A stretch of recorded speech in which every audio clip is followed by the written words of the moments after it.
আর সুদের সাথে সম্পৃক্ত না হলেও তো আমাদের ঘুম হচ্ছে না।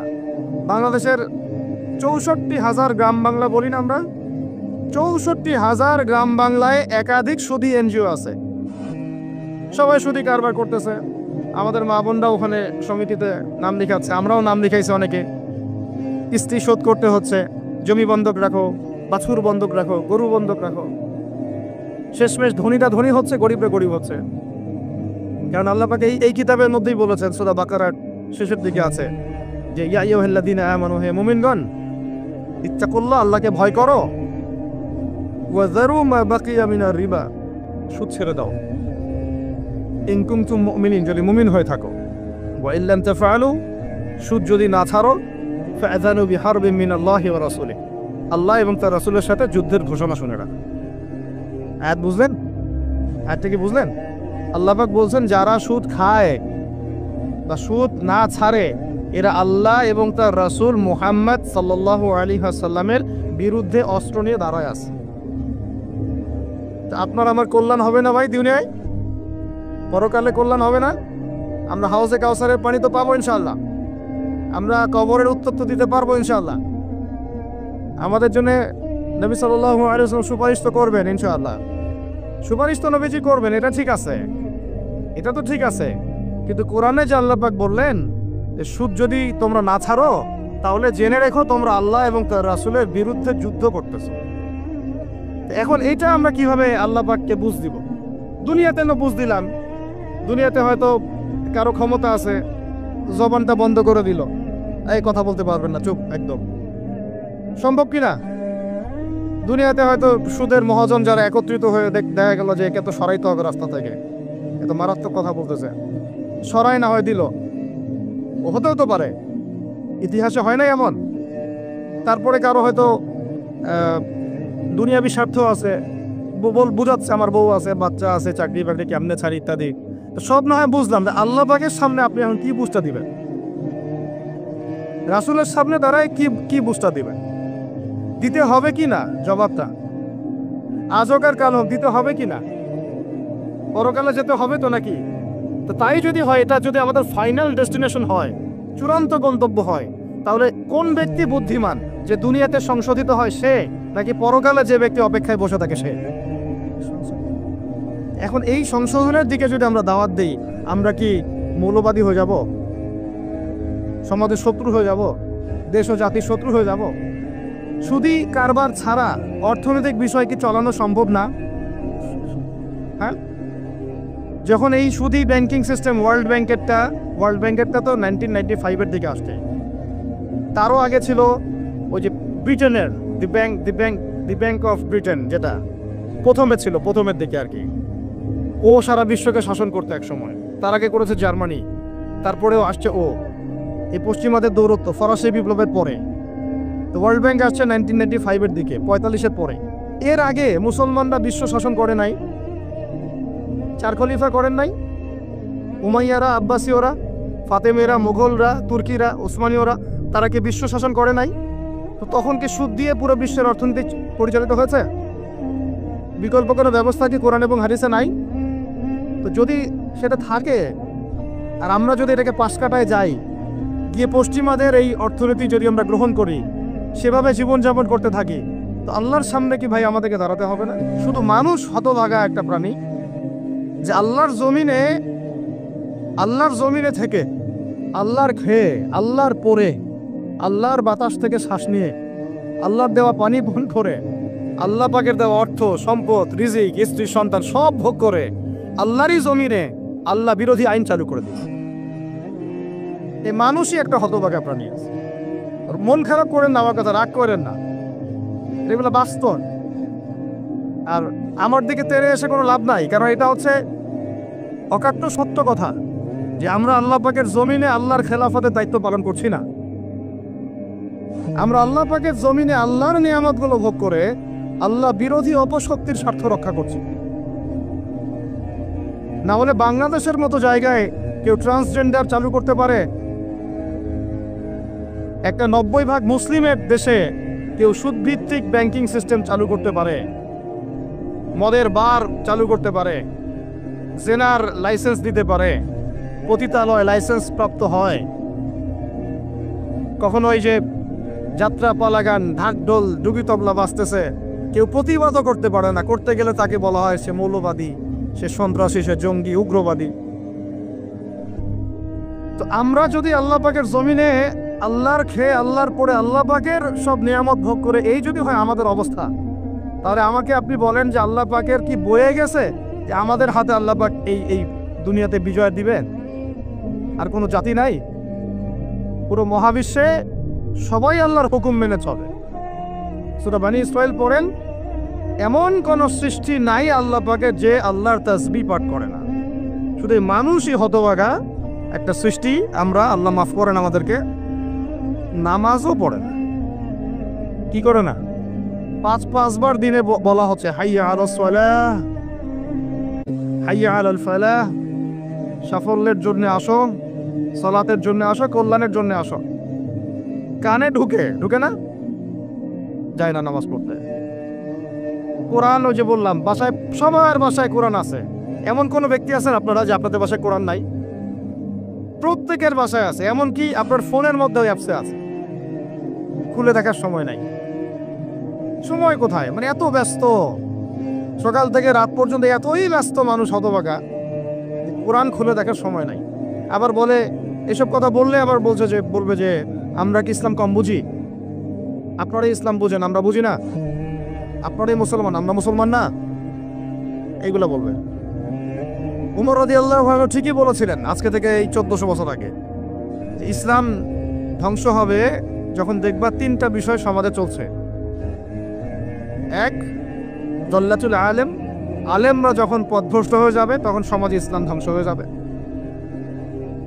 দুই, ওয়াল আইম্মাতুল মুদিল্লিন, যখন আসবে এমন কিছু শাসক যারা পথভ্রষ্ট, মুদিল্লিন, তখন সমাজ ইসলাম ধ্বংস হবে।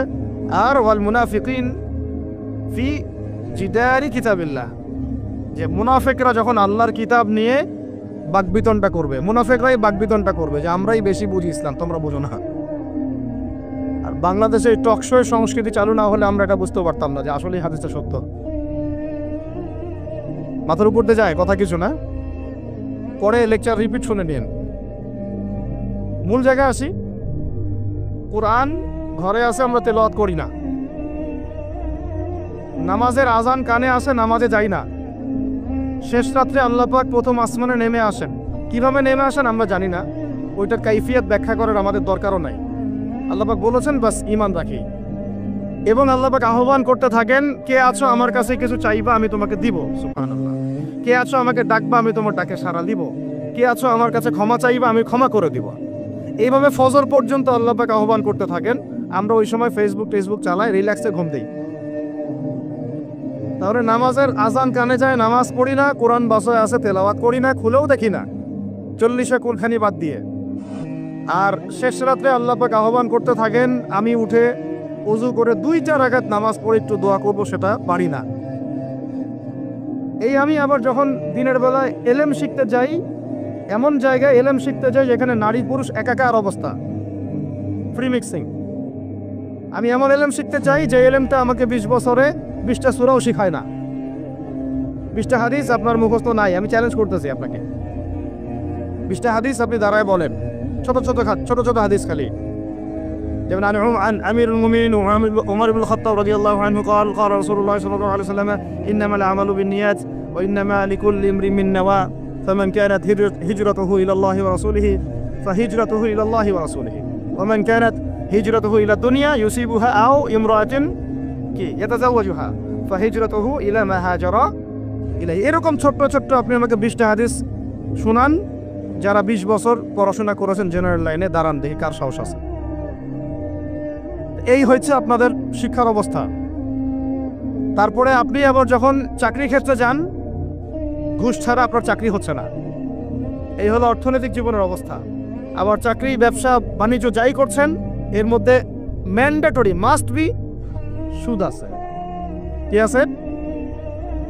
মাপে কম দেওয়া তো আছেই, অন্যের সম্পদ আত্মসাৎ তো আছেই, পণ্যে ভেজাল দেওয়া তো আছেই, তারপরে সিন্ডিকেট তো আছেই, যেটার দাম এখন এই রজবের আছে, কয় তারিখ রজবের? 14-15 হবে না? তো এই রজবের 14-15-তে যে পণ্যের দাম 200 টাকা, 1.5 মাস পরে সে পণ্যের দাম হবে 400 টাকা। এই হলো অর্থনৈতিক জীবনের অবস্থা। আর সুদের সাথে সম্পৃক্ত না হলেও তো আমাদের ঘুম হচ্ছে না। বাংলাদেশের 64,000 গ্রাম বাংলা বলি না আমরা, 64,000 গ্রাম বাংলায় একাধিক সুদী এনজিও আছে। সবাই সুদী কারবার করতেছে। আমাদের মা বোনরা ওখানে সমিতিতে নাম লিখাচ্ছে, আমরাও নাম লিখাইছি অনেকে। কিস্তি শোধ করতে হচ্ছে, জমি বন্ধক রাখো, বাছুর বন্ধক রাখো, গরু বন্ধক রাখো। শেষমেশ ধনীরা ধনী হচ্ছে, গরিবরা গরিব হচ্ছে। কারণ আল্লাহ পাক এই কিতাবের মধ্যেই বলেছেন, সূরা বাকারার শেষের দিকে আছে যে ইয়া আইয়ুহাল্লাযীনা আমানু, হে মুমিনগণ, ইত্তাকুল্লাহ, আল্লাহকে ভয় করো, ওয়া যারু মা বাকিয়া মিনার রিবা, সুদ ছেড়ে দাও, ইন কুনতুম মুমিনিন, যদি মুমিন হয়ে থাকো, ওয়া ইল্লাম তাফআলু, সুদ যদি না ছাড়ো, ফাআযানু বিহারবিন মিনাল্লাহি ওয়া রাসূলিহি, আল্লাহ এবং তার রাসূলের সাথে যুদ্ধের ঘোষণা শুনে রাখো। আয়াত বুঝলেন? আয়াতটা কি বুঝলেন? আল্লাহ পাক বলছেন যারা সুদ খায় বা সুদ না ছাড়ে এরা আল্লাহ এবং তার রাসূল মুহাম্মদ সাল্লাল্লাহু আলাইহি ওয়াসাল্লামের বিরুদ্ধে অস্ত্র নিয়ে দাঁড়ায় আছে। আপনার আমার কল্যাণ হবে না ভাই? দুনিয়ায় পরকালে কল্যাণ হবে না? আমরা হাউজে কাউসারের পানি তো পাবো ইনশাআল্লাহ, আমরা কবরের উত্তর তো দিতে পারবো ইনশাআল্লাহ, আমাদের জন্য নবী সাল্লাল্লাহু আলাইহি ওয়াসাল্লাম সুপারিশ তো করবেন ইনশাআল্লাহ। সুপারিশ তো নবীজি করবেন, এটা ঠিক আছে, এটা তো ঠিক আছে। কিন্তু কোরআনে যে আল্লাহ পাক বললেন যে সুদ যদি তোমরা না ছাড়ো তাহলে জেনে রেখো তোমরা আল্লাহ এবং তার রাসূলের বিরুদ্ধে যুদ্ধ করতেছো। এখন এইটা আমরা কিভাবে আল্লাহ পাককে বুঝ দিব? দুনিয়াতে না বুঝ দিলাম, দুনিয়াতে হয়তো কারো ক্ষমতা আছে, জবানটা বন্ধ করে দিল, এই কথা বলতে পারবেন না, চুপ একদম। সম্ভব কি না? দুনিয়াতে হয়তো সুদের মহাজন যারা একত্রিত হয়ে দেখা গেল যে একে তো সরাইতে হবে রাস্তা থেকে, এত মারাত্মক কথা বলতেছে, সরাই না হয় দিল, ও হতেও তো পারে, ইতিহাসে হয় নাই এমন। তারপরে কারো হয়তো দুনিয়াবি স্বার্থ আছে, বুঝাচ্ছে আমার বউ আছে, বাচ্চা আছে, চাকরি বাকরি কেমনে ছাড়ি ইত্যাদি। তো সব না হয় বুঝলাম, যে আল্লাহ পাকের সামনে আপনি এখন কি বুঝটা দিবেন? রাসূলের সামনে দাঁড়ায় কি বুঝটা দিবেন? দিতে হবে কি না জবাবটা? আজ হোক আর কাল হোক দিতে হবে কি না? পরকালে যেতে হবে তো নাকি? তো তাই যদি হয়, এটা যদি আমাদের ফাইনাল ডেস্টিনেশন হয়, চূড়ান্ত গন্তব্য হয়, তাহলে কোন ব্যক্তি বুদ্ধিমান, যে দুনিয়াতে সংশোধিত হয় সে, নাকি পরকালে যে ব্যক্তি অপেক্ষায় বসে থাকে সে? এখন এই সংশোধনের দিকে যদি আমরা দাওয়াত দিই, আমরা কি মৌলবাদী হয়ে যাব? সমাজের শত্রু হয়ে যাব? দেশ ও জাতির শত্রু হয়ে যাব? সুদী কারবার ছাড়া অর্থনৈতিক বিষয় কি চালানো সম্ভব না? হ্যাঁ, যখন এই সুদী ব্যাংকিং সিস্টেম ওয়ার্ল্ড ব্যাংকেরটা তো 1995-এর দিকে আসছে। তারও আগে ছিল ওই যে ব্রিটেনের দি ব্যাংক অফ ব্রিটেন, যেটা প্রথমের দিকে আর কি। ও সারা বিশ্বকে শাসন করতে এক সময়। তার আগে করেছে জার্মানি, তারপরেও আসছে ও। এই পশ্চিমাদের দৌরত্ব ফরাসি বিপ্লবের পরে। তো ওয়ার্ল্ড ব্যাংক আসছে 1995-এর দিকে, 45-এর পরে। এর আগে মুসলমানরা বিশ্ব শাসন করে নাই, চার খলিফা করেন নাই, উমাইয়ারা, আব্বাসীয়রা, ফাতেমেরা, মুঘলরা, তুর্কিরা, ওসমানীয়রা, তারা কি বিশ্ব শাসন করে নাই? তো তখন কি সুদ দিয়ে পুরো বিশ্বের অর্থনীতি পরিচালিত হয়েছে? বিকল্প কোনো ব্যবস্থা কি কোরআন এবং হাদিসে নাই? তো যদি সেটা থাকে, আর আমরা যদি এটাকে পাশ কাটায় যাই, গিয়ে পশ্চিমাদের এই অর্থনীতি যদি আমরা গ্রহণ করি, সেভাবে জীবনযাপন করতে থাকি, তো আল্লাহর সামনে কি ভাই আমাদেরকে দাঁড়াতে হবে না? আল্লাহ পাক আমাদের সবাইকে যেন কথাগুলো মন দিয়ে বোঝার তৌফিক দান করেন। এখন যদি পুরো সিস্টেমটা আমরা চেঞ্জ করতে না পারি, ওই ক্ষমতা আমাদের নাই মনে করেন, ব্যক্তি জীবন থেকে সুদ দূর করা যাবে না? আমাকে কি রাষ্ট্র প্রশাসন একদম সুদ না খাইলে অ্যারেস্ট করে নিয়ে যাবে?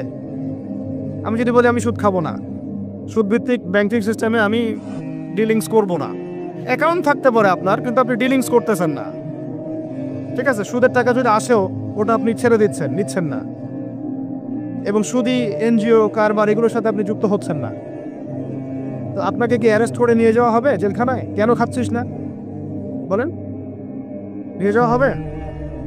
এখনো ওই রকম দুঃসাহস দেখানোর মতো লোক বাংলাদেশে আসে নাই যে আপনি সুদ না খাইলে আপনাকে জোর করে ধরে নিয়ে যাবে। আছে এরকম কেউ? কখনো করবে না তারা এই কাজটা ইনশাআল্লাহ। আর যদি করে তাহলে তো আল্লাহর গজব নেমে আসবে। তো এখন তাহলে সুদ খাচ্ছে কে? আপনি আমি নিজেই। কে খাচ্ছে তাহলে? আমরা নিজেরাই খাচ্ছি।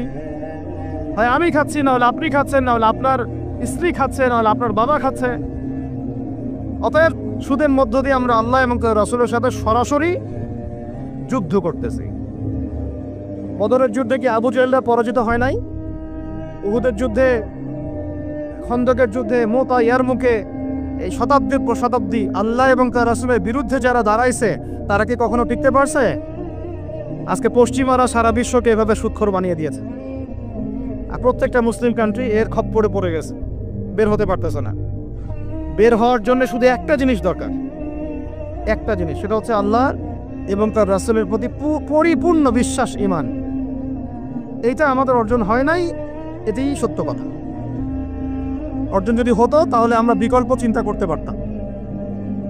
যদি আফগানিস্তান আগামী 10 বছর এভাবেই অর্থনীতি চালাতে পারে, এখন তাদের যে অবস্থা, আগামী 10 বছর যদি আর নতুন করে যুদ্ধ বিগ্রহ না হয় এবং তারা যদি এভাবেই আরো 10 বছর তাদের ডাবল কারেন্সির অর্থনীতি চালাতে পারে, সুদহীন, জাকাত ভিত্তিক, ইসলামিক,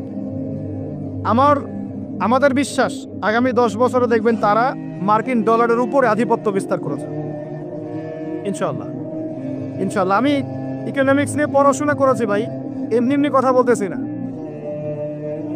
অনলাইনে যারা আপনাদেরকে এইসব তালগোল মার্কা কথাবার্তা বুঝায়, যে কাগজের টাকা নিয়ে উল্টাপাল্টা কথা বলছে, ইলেকট্রনিক মানি নিয়ে উল্টাপাল্টা কথা বলতেছে, বিটকয়েন, ক্রিপ্টোকারেন্সি নিয়ে কথা বলতেছে উল্টাপাল্টা, ভাই এগুলো আমরা জেনে বুঝে কথা বলতেছি, জেনে বুঝে পড়াশোনা করে এগুলোর উপর আমরা থিসিস করেছি ইউনিভার্সিটিতে, এগুলোর উপরেই।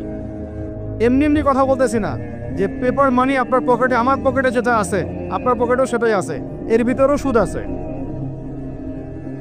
ইলেকট্রনিক মানি যেগুলো আমরা ইউজ করতেছি এগুলোর ভিতরেও সুদ আছে, অল্প হোক আর বেশি হোক।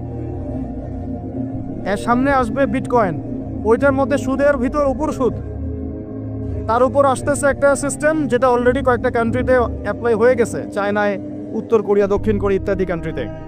এটা হলো ক্যাশলেস সোসাইটি, মানে কোনো ক্যাশই থাকবে না সোসাইটির মধ্যে, ডিজিট থাকবে, খালি ডিজিট। মানে আপনি বলতে পারবেন না যে আমার 1 লক্ষ টাকা আছে, যদি বলে 1 লক্ষ টাকা আছে, টাকাটা আমার হাতে দেন দেখি, আপনি হাতে দিতে পারবেন না, দেওয়ার মতো কিছু নাই। ওইটা আপনার ডিজিটে থাকবে, নাম্বারে, ফিগারে, 1 লাখ, এটা ফিগার। ইতিহাসে এমন কোনো কারেন্সি আসে নাই যেটা ধরাও যায় না, ছোঁয়াও যায় না, পকেটেও রাখা যায় না। এটা আসতেছে সামনে। যারা বুঝে না এগুলা, আমরা আক্রমণাত্মক কথা বলতে চাচ্ছি না, আল্লাহ পাক তাদেরকে হেদায়েত দান করুন। যারা বুঝে না তারা মনে করতে পারে এগুলো হচ্ছে ভবিষ্যৎবাণী, আদতে এইগুলো বর্তমান বিশ্বে চলতেছে, আমাদের সেই সম্পর্কে জ্ঞান নাই। আমরা অনেকেই ক্যাশলেস সোসাইটি প্রতিষ্ঠার চেষ্টা করতেছি, এটার মধ্যে যতটুকু কল্যাণ আছে না তার চেয়ে বেশি অকল্যাণ আছে। যখন আমরা একটা জিনিস চালু হয়ে যায় তখন সবাই কিন্তু প্রতিবাদ করি না, যখন চালু হয়ে যায় তারপরে ওরা যখন ইসলাম বিরোধী এজেন্ডা বাস্তবায়ন করে তখন আমাদের টনক নড়ে। এক্সাম্পল দেই একটা, তাহলে বুঝবেন। আজকে ট্রান্সজেন্ডার নিয়ে যারা পেট্রোনাইজ করতেছে, পিছন থেকে ফান্ডিং করতেছে, এটাকে প্রমোট করতেছে, অনলাইন অফলাইন যেখানে ঢুকবেন খালি এগুলোই দেখা যাচ্ছে, এর পিছনে একটা সুদী এনজিওদের হাত আছে। কাদের হাত আছে? এখন সারা দেশে যখন এরা কারবার শুরু করেছিল তখন আমরা কিন্তু সবাই মিলে এইভাবে প্রতিবাদ করি নাই। আজকে যখন তারা একটা জিনিসকে প্রতিষ্ঠা করার চেষ্টা করতেছে ওদের স্বার্থে, ইসলামের বিপক্ষে, এখন আমাদের অনেকে টনক নড়তেছে যে আরে এ কি হচ্ছে, আমাদের মুসলমানদের বাচ্চারা এগুলো কি শিখতেছে। সমস্যা হচ্ছে আমরা সমস্যা আসলে শুরুতে বোঝার মতো ওই নূর, বাসিরা, হিকমা আমাদের এখনো পয়দা হয়নি। এবং শেষে গিয়ে একদম কি বলে ওটাকে, মাঝপথে গিয়ে যখন দড়িয়ে যখন নৌকা ডোবা শুরু করে তখন আমাদের হুঁশ ফিরে, আরে কি হচ্ছে। তো আল্লাহ পাক আমাদেরকে বিজয় দিবেন এটা প্রতিশ্রুতি দিয়েছেন। যে একটা নিয়ে কথা বলতে গেলে ভিতরে চলে গেছে, আমার সমস্যা এটাই, আলোচনা করতে গেলে একটু বেশি ভিতরে চলে যাই, পরে আর বেরোতে পারি না। আপনারা কি আলোচনা বুঝতে পারতেছেন? আল্লাহ পাক আমাদেরকে প্রতিশ্রুতি দিয়েছেন যে তোমরা দুশ্চিন্তাগ্রস্ত হও না, তোমরা টেনশন করো না, ভয় পেও না, হীনবল হয়েও না। আনতুমুল আ'লাউনা, তোমরাই বিজয়ী হবে এই দুনিয়াতে এবং আখিরাতে, তোমরাই বিজয়ী হবে ইন কুনতুম মুমিনিন, যদি প্রকৃতপক্ষে মুমিন হয়ে থাকো। আমাকে বলেন, যারা আজান শুনেও নামাজে যায় না, এরা কি মুমিন? বলেন। আপনি মনে করছেন আমি জুমার নামাজ তো পড়ি, ঈদের নামাজ তো পড়ি। এমনও হতভাগা মানুষ আছে পৃথিবীতে যাদের নামাজ প্রথমবার তারা নামাজ পড়ে জানাজার নামাজ। আছে না ভাই? আল্লাহ পাক আমাদের সবাইকে 5 ওয়াক্ত নামাজি হওয়ার তৌফিক দান করেন, এবং কাজা নামাজ অনেকের আছে, আল্লাহ পাক সেগুলো আদায় করার তৌফিক দান করেন। আপনারা যখন হজ উমরা সফরে যাবেন, বেশি বেশি সেখানে নামাজ পড়বেন, কারণ ওখানে 1 রাকাত নামাজ হারাম শরীফে পড়লে 1 লক্ষ রাকাতের নেকি হয়, আর মদিনা মুনাওয়ারায় পড়লে, মানে হারামে পড়লে 1000 নেকি হয়। আর এই দুইটা আমরা খুব ভালো জানি, মিম্বরে আলোচনা হয় খুব, মাশাআল্লাহ, তাই না? তো নসিহত হচ্ছে ওখানে গিয়ে আমরা বেশি বেশি নামাজ পড়বো, নফল নামাজ, ঠিক আছে? কাজা নামাজগুলো হিসাব করে আদায় করার চেষ্টা করবো ইনশাআল্লাহ। তবে হাদিসে আরেকটা জায়গা আছে, ওইটা আমরা ভুলে গেছি।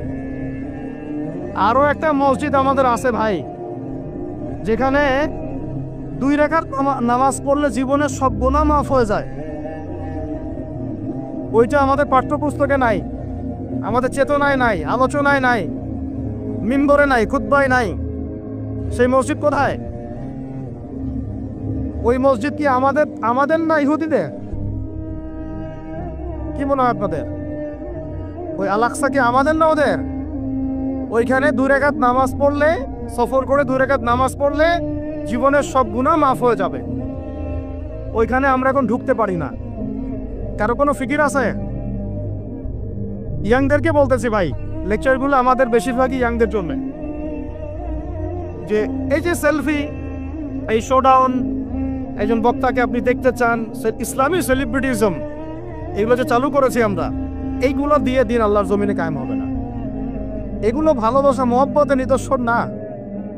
সত্যি সত্যি যদি আমাদেরকে আপনারা মহব্বত করে থাকেন, এমনভাবে নিজেকে গড়েন যাতে বাইতুল মুকাদ্দাস জয় করতে পারেন। ওই দিন বুঝবো যে আপনারা আমাদেরকে মহব্বত করেন, আমাদের কথা শুনেন, মানেন, বুঝেন। এমন একটা জামা আমাদেরকে করতে হবে যার একজন নেতা থাকবে, একটা নেতা, একদম সামি'না ওয়া আতা'না, শুনলাম মানলাম, এমন নেতা। এত ইখতিলাফ, এত বিভক্তি চলবে না। মানে বিভক্তি, ইখতিলাফ থাকতে পারে মাসলা মাসাইলের ব্যাপারে, ফিকহি ব্যাপারে, কিন্তু এত দলীয় বিভক্তি থাকা যাবে না। এক টেবিলে আলেমদেরকে বসতেই হবে। আলেমরা যদি এক টেবিলে না বসে ঐক্যের দৃষ্টান্ত স্থাপন না করতে পারে, জনগণ ঐক্যবদ্ধ হতে পারবে না। বাংলাদেশের সবচেয়ে বেশি দরকার এখন উলামায়ে কেরামের ঐক্য। আমরা যারা ছোটরা আছি, আমাদের মূল কাজ এখন এইটাই, আমরা এটাই ফিকির করি কিভাবে আলেমদেরকে একটা জায়গায় বসানো যায়। আলেমরা যদি ঐক্যবদ্ধ হতে পারেন, জনগণ একদিকে ফোকাস করে চলতে পারবে ইনশাআল্লাহ। এবং তাদের মধ্যে যদি একজন আমির নিযুক্ত করা হয় এবং তার কথা যদি আমরা সূরা ভিত্তিক মেনে চলি, ইনশাআল্লাহ বাংলাদেশ কেন, পুরো বিশ্বে দিন কায়েম করা সম্ভব। আমরা এই দিক থেকে আমরা মোটামুটি 20-30 বছর পিছায় আছি এখনো। বুঝতে পারছেন না আমার কথা?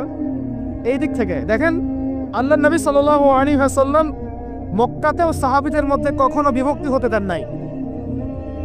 একজন নেতা, তার আন্ডারে সব সাহাবীরা বায়াত করে আছেন, হাতে হাত রেখে, ব্যাস যা বলবেন তাই। ডানে যেতে বলে ডাইনে, বামে যেতে বলে বামে। মার খাচ্ছেন, যদি নবীজি বলেন হিজরত করে চলে যাও, হিজরত করে চলে গেল আবিসিনিয়া, তাই না? আর যদি নবীজি বলেন সবর করো, সাবরান আলা ইয়াসির ফাইন্নামা উইদাকুমুল জান্নাহ, সবর করো তোমাদের জন্য জান্নাত, সবর করতেছেন, মার খাচ্ছেন, তাও কোনো কথা বলতেছেন না। এইরকম সামি'না ওয়া আতা'নার জেনারেশন না থাকলে দিন কায়েম হয় না, যেটা আমাদের বিগত 50 বছর আমরা করতে পারি নাই। এটি সত্য কথা।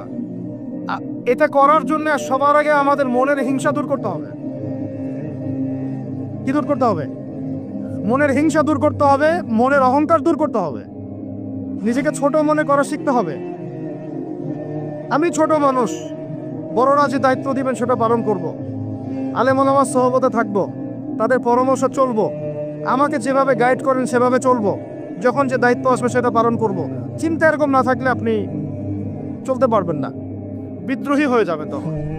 বেয়াদবি, এই যে প্রথম একটা কথা বলছি, বেয়াদবি। আমরা অনেকেই বড় বড় বরেণ্য আলেমদের সাথে বেয়াদবি করছি, তাদের মান-ইজ্জত হানি করছি। অনলাইনে লাইভে চলে আসলাম, একটা কথা বলে দিলাম, একটা পোস্ট দিয়ে দিলাম, ভাবছি আমি ইসলামের বড় উপকার করে ফেললাম। আদতে আমি বিশৃঙ্খল একটা অবস্থা ছিল, আরো বিশৃঙ্খলতা বাড়ালাম। আমি কাছাকাছি তো আনতেই পারলাম না।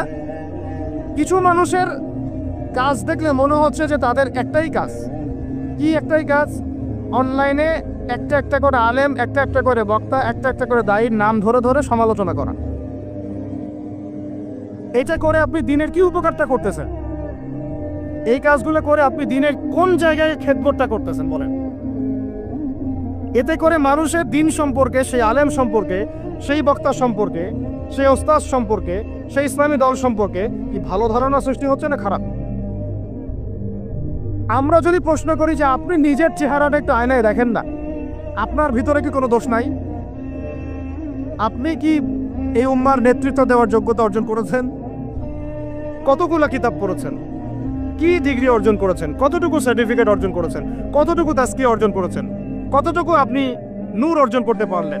কতটুকু বাসিরা আছে আপনার? কয়টা মসজিদ করেছেন? কয়টা মাদ্রাসা করেছেন? কয়টা ইসলামিক সংগঠন করলেন? কয়টা কিতাব লিখলেন? কয়টা লেকচার দিলেন? আপনি নিজে কি করলেন দিনের জন্য? এই চিন্তাটা করা দরকার নাই যে আমি নিজে কি করলাম দিনের জন্য? ও কি করলো, ওর কি খেদমত, ওর কি দোষ, ওর কি ত্রুটি, এইগুলোর চর্চায় আমরা ব্যস্ত হয়ে আছি এখন। এই একটা কারণে আমাদের ওলামায়ে কেরামদের মধ্যে ঐক্য হচ্ছে না, দুর্ভাগ্যজনকভাবে।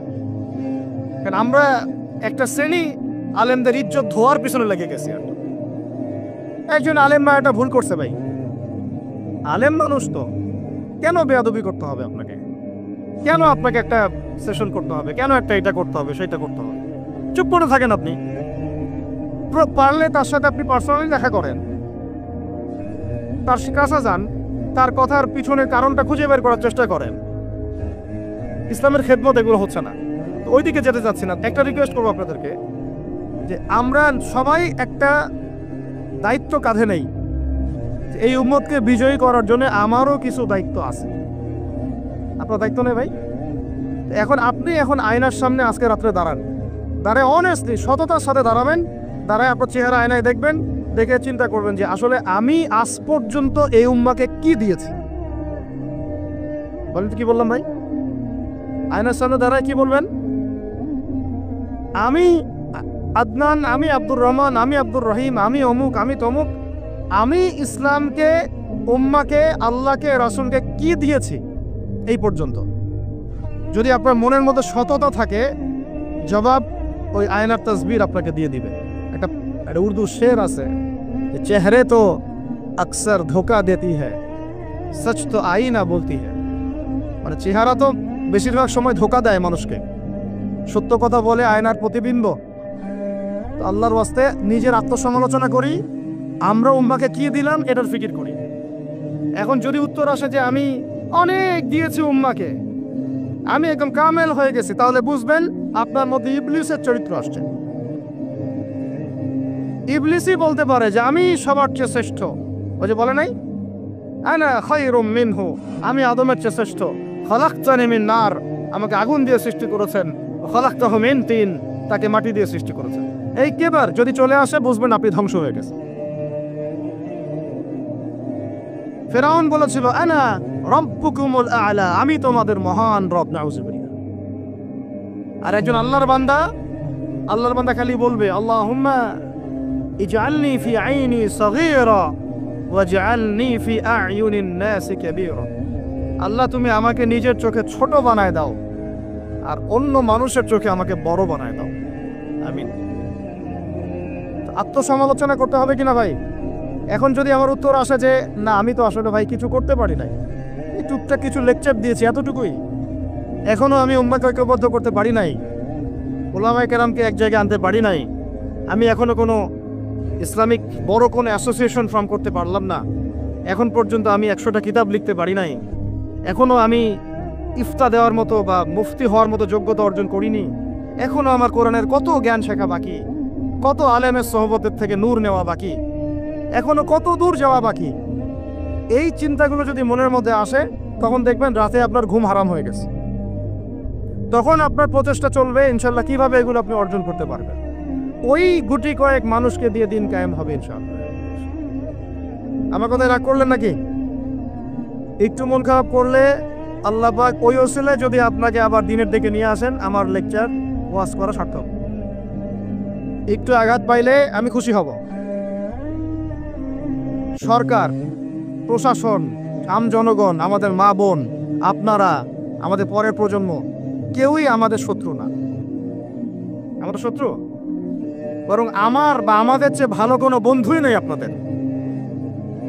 আমার বা আমাদের চেয়ে ভালো কোনো বন্ধু নাই আপনাদের। যারা আছে এদের ব্যাপারে একটা স্টেটমেন্ট বলে দিই আমি, যে তুঝ জैसा दोस्त हो তো দুশ্মন কি কোই জরুরত নেই। ওইরকম বন্ধু যদি থাকে তাহলে দুশ্মনের কোনো দরকার হবে না। এই বিশ্বে যারা পশ্চিমাদেরকে বন্ধু বানাইছে ওদের কোনো দুশ্মনের দরকার নাই। একদম খোলামেলা বলে, ইসরায়েলের সাথে যারা আতাত করেছে ওদের দুশ্মনের দরকার নাই। পশ্চিমা আমেরিকাদের সাথে যারা বন্ধুত্ব করে চলছে এতে দুশ্মনের কোনো দরকার নাই। দেখে নিন, এদের চরিত্র হচ্ছে এরা একটা মুখ নিয়ে আপনার সামনে আসবে, ওদের একটা স্বার্থ পিছনে থাকবে, ওই স্বার্থ উদ্ধার করার জন্য বন্ধুর বেশে আপনার সামনে আসবে। এরপর স্বার্থ উদ্ধার করা শেষ, আপনার গর্দান নামাই দিবে। তারপরে বিশ্বাস করতেছেন না? আমরা ওদেরকে চিনি, কারণ আমরা আল্লাহর কিতাব পড়ি রে ভাই। আল্লাহ পাক এই কিতাবের সূরা মাইদার 51 নম্বর আয়াতে বলেছেন, ইয়া আইয়ুহাল্লাযীনা আমানু, হে মুমিনগণ, লা তাত্তাখিযুল ইয়াহুদা ওয়ান নাসারা আউলিয়া, তোমরা এই ইহুদিদেরকে আর নাসারা খ্রিস্টানদেরকে বন্ধুরূপে গ্রহণ করো না। কে বলেছেন ভাই? আমার কিছু বলার আছে এখানে? কোন ইহুদি কোন খ্রিস্টানকে? আল্লাহ পাক কি সবার কথা বলছেন? উত্তর না, ওদের মধ্যেও কিছু কিছু ভালো মানুষ আছে। সত্য এটা, কিছু কিছু ভালো মানুষ আছে। কারা তাহলে? কাদেরকে নিষেধ করলেন আল্লাহ পাক? আল্লাহ পাক বলছেন বা'দুহুম আউলিয়া ও বা'দ, ওদের মধ্যে কিছু আছে যারা একে অপরের বন্ধু। একে অপরের, বলেন তো ইসরায়েল আর আমেরিকা কি একে অপরের বন্ধু না বন্ধু না?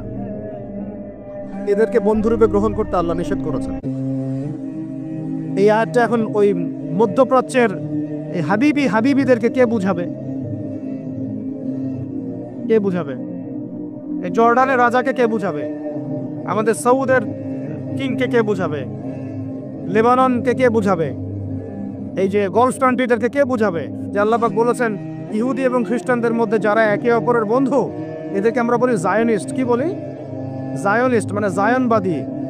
এরা জায়নিস্ট মুভমেন্ট চালু করেছে সারা ওয়ার্ল্ডে। এদের উদ্দেশ্য হচ্ছে হোলি ল্যান্ডটা দখল করা, মানে ওই নীল নদ থেকে ইউফ্রেটিস পর্যন্ত দখল করে ওইখানে দাজ্জালের শাসন কায়েম করা। এটা ওদের লক্ষ্য। এই একটা লক্ষ্যেও আগাচ্ছে। এদেরকে আল্লাহ পাক বন্ধুরূপে গ্রহণ করতে নিষেধ করেছেন। এই আয়াতটা আপনি ওদেরকে কিভাবে বোঝাবেন? আল্লাহ পাক আরো বলছেন ওয়ামান ইয়াতাওয়াল্লাহুম মিনকুম, আয়াত কিন্তু শেষ হয়নি এখনো।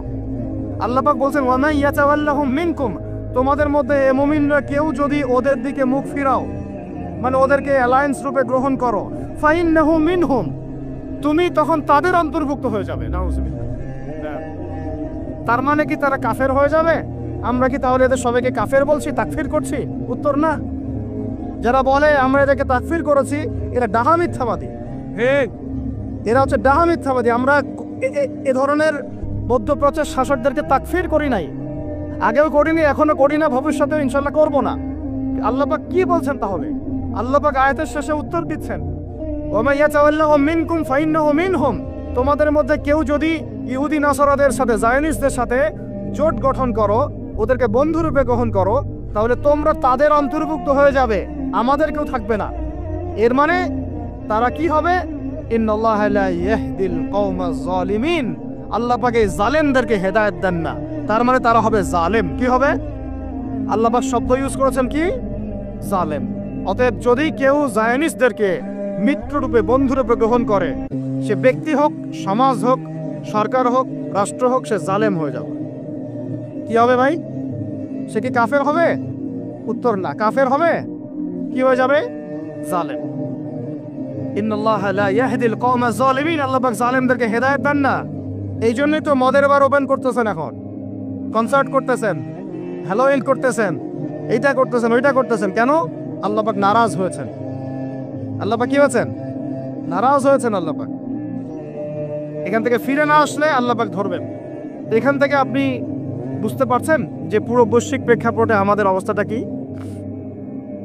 আরো একটা আয়াত আছে, এটা সূরা বাকারায়, এটা আরো মারাত্মক। এটা আল্লাহ পাক তার নবীকে বলছেন যে ওয়ালান তারদা, ভালো করে শোনেন যুবকরা, আল্লাহ পাক বলছেন ওয়ালান তারদা। আপনারা হয়তো অনেকে গ্রামার জানেন না, যারা মাদ্রাসা ব্যাকগ্রাউন্ডে তারা জানে, বুঝবেন। এখানে এমন একটা কথা বলা হচ্ছে যে কখনোই তারা সন্তুষ্ট হবে না। ওয়ালান তারদা আনকাল ইয়াহুদা নাকি ইয়াহুদ ওয়ালান তারদা আনকাল ওয়ালান তারদা আনকাল ইয়াহুদ ওয়ালান নাসারা হাত্তা তাত্তাবিআ মিল্লাতাহুম। কি কঠিন কথা, কি স্পষ্ট কথা। আমরা কি আল্লাহ পাককে তাফসীর শিখাইতে যাব? আমরা কি আল্লাহ পাককে তাউইল শিখাইতে যাব? আমরা কি আল্লাহকে ব্যাখ্যা শিখাইতে যাব? আল্লাহর কালামের স্পষ্ট কথার কোনো ব্যাখ্যার দরকার নাই। এটা তো আয়াতুল মুহকামাত, এটা তো মুতাশাবিহাত আয়াত নয়। আল্লাহ পাক বলছেন ওয়ালান তারদা, কোশ্চিন কালেও সন্তুষ্ট হবে না, আনকা হে নবী তোমার উপরে। কারা সন্তুষ্ট হবে না? আল ইয়াহুদ ওয়ালান নাসারা, ইহুদি এবং নাসারা। এরা কোশ্চিন কালেও তোমার উপরে হে নবী সন্তুষ্ট হবে না, হাত্তা তাত্তাবিআ মিল্লাতাহুম, যতক্ষণ না তুমি ওদের মিল্লাত, ওদের ধর্ম গ্রহণ করছো। আর কিছু বলতে হবে ভাই? আপনি যদি এখন ওদের শিক্ষা, ওদের সংস্কৃতি, ওদের রাজনীতি, ওদের বিশ্ব রাজনীতি, ওদের কূটনীতি, ওদের মানে যা যা আছে, ওদের যা কিছু আছে দর্শন, এগুলোর সামনে আত্মসমর্পণ করেন, বলেন হ্যাঁ এগুলো খুব ভালো, আমরা এগুলো মেনে নিচ্ছি, হ্যাঁ তোমরা আমার দোস্ত বন্ধু, ওরা আপনার কোনো ক্ষতি করবে না, কোনো ক্ষতি করবে না। কিন্তু যদি আপনি এগুলোর বিরুদ্ধে দাঁড়ান, না তোমাদের এইসব গডলেস উল্টাপাল্টা আল্লাহ বিরোধী শিক্ষা এগুলো চলবে না, তোমাদের সুদভিত্তিক অর্থনীতি চলবে না, তোমাদের এই আল্লাহ বিরোধী এই যে জিও পলিটিক্স চলবে না, তোমাদের এই মুসলিমদের উপর অত্যাচার নিধন এগুলো চলবে না, তোমাদের এইসব জুলুম নির্যাতন চলবে না, এইগুলো কথা যদি আপনি বলে ওদের বিরুদ্ধে দাঁড়ান, কথা দিয়ে দাঁড়ান, কলম দিয়ে দাঁড়ান, অ্যাসোসিয়েশন দিয়ে দাঁড়ান, বা একটা জাতিগতভাবে প্রতিবাদ করেন, বা আপনি ওদের জুলুমের বিরুদ্ধে দাঁড়িয়ে যান, বলেন যে না আমরা ফিলিস্তিনিদের পাশে আছি, প্রয়োজনে আমরা ওদের পক্ষে যুদ্ধ করব, এই ধরনের কোনো কথা যদি আপনার মুখ দিয়ে বেরিয়ে যায়, মুখ ফসকেও যদি বেরিয়ে যায়, দেখবেন ওরা পুরো শক্তি নিয়ে আপনার বিরুদ্ধে ঝাঁপায় পড়ছে। বুঝতে পারেন নাই মা? আর কেমনে বললে বুঝবেন আমার জানা নাই। এর চেয়ে আর খোলামেলা কোনো কথা বলা সম্ভব না। এই হলো কোরআনের কথা। আরো আছে, আরো বলি একটা, নিতে পারবেন তো? এটা নিতে পারবেন তো? আল্লাহ নেওয়ার তৌফিক দান করেন। কোরআনের কিছু আয়াত আছে সবাই নিতে পারে না। কোন আয়াত আছে শুনলে মানুষ মনে করে যে কোরআন তো আমার জন্যই নাজিল হয়েছে, আর কোন আয়াত আছে শুনলে মানুষ মনে করে এই আয়াতটা নাজিল করার কি দরকার ছিল। এখন এই যুগ চলতেছে, সব মানতে রাজি, কিসের পর্দার কি দরকার? সব মানি কোরআনের, যাকাত ভিত্তিক, কিসের যাকাত দেওয়ার কি দরকার? সব মানি, চোরের আবার হাত কাটতে হবে কেন? মানবতা বিরোধী কাজ। সব মানি কোরআনের, ব্যভিচার করলে রজম কেন করতে হবে? এটা তো বর্বর মধ্যযুগীয় আইন। কথা বুঝতে পারে না? কোরআনের সবাই নিতে পারে না। কোরআনে 400 থেকে 450 জায়গায় আছে যে আল্লাহ রাব্বুল আলামিনের দিন প্রতিষ্ঠার জন্য তোমরা দাওয়াতের পাশাপাশি জিহাদ করো। কি করো? ওই শব্দ নিতেই পারে না মানুষ, শুনলেই যারা ইসলামের বিরুদ্ধে আছে, সরাসরি বিরুদ্ধে আছে, ওরা তো এমনি নিতে পারেই না, এটা আলাদা বিষয়। যারা দাড়ি টুপিওয়ালা কালিমা পড়া কিছু মুসলমান আছে, মুনাফেক নামধারী মুসলমান, এরাও নিতে পারে না। দেখেন নাই কি অবস্থাটা হইলো অক্টোবর মাসে, এই যে প্যালেস্টাইন ইস্যু নিয়ে এই প্রকাশ্য একটা জিহাদ চলতেছে ইহুদিদের সাথে, একদম স্পষ্ট, সবাই চিনতেছে কারা হকপন্থী কারা বাতিলপন্থী। একটা মানুষ যে নামাজ পড়ে না সেও চিনতে পারতেছে যে হ্যাঁ এরা জালেম, এরা মাজলুম, তাই না? প্রশাসনের 98% ভাই এইটাই বিশ্বাস করে যে ইসরায়েল জালেম, এই ফিলিস্তিনের ভাইরা মাজলুম। অনেক ভাইয়ের সাথে আমাদের দেখা হয়, কথা হয়, চা খাই। আল্লাহ পাক একটা জায়গা দিয়েছেন আলহামদুলিল্লাহ মহব্বতের। তারা বলে যে হুজুর যদি সত্যি আমাদের সুযোগ থাকতো বা আমাদেরকে যদি আল্লাহ পাকে সুযোগ দিতেন, ওই রকম কোনো নেতা আমাদের থাকতো, আমরা সবার আগে গিয়ে ওখানে যুদ্ধ করতাম। তা আমাদের দেশে প্রশাসনের লোকজন বলছে, কথা বুঝতে পারতেছেন? কিন্তু মুসলমান নামধারী, আলেম নামধারী, দাড়ি টুপিওয়ালা বুঝতে পারলো না যে ওই ভাইরা মাজলুম আর এরা জালেম। এরকম চলমান তাজা একটা জাজল্যমান ইস্যুতেও ঘুরিয়ে ফিরিয়ে ইনিয়ে বিনিয়ে ইসরায়েলের পক্ষ নেওয়া শুরু করল। এটা দিয়ে বলতে বলতে আমি ক্লান্ত হয়ে গেছি, আর আমি এগুলো বলতেও চাই না, আমার লজ্জা লাগে।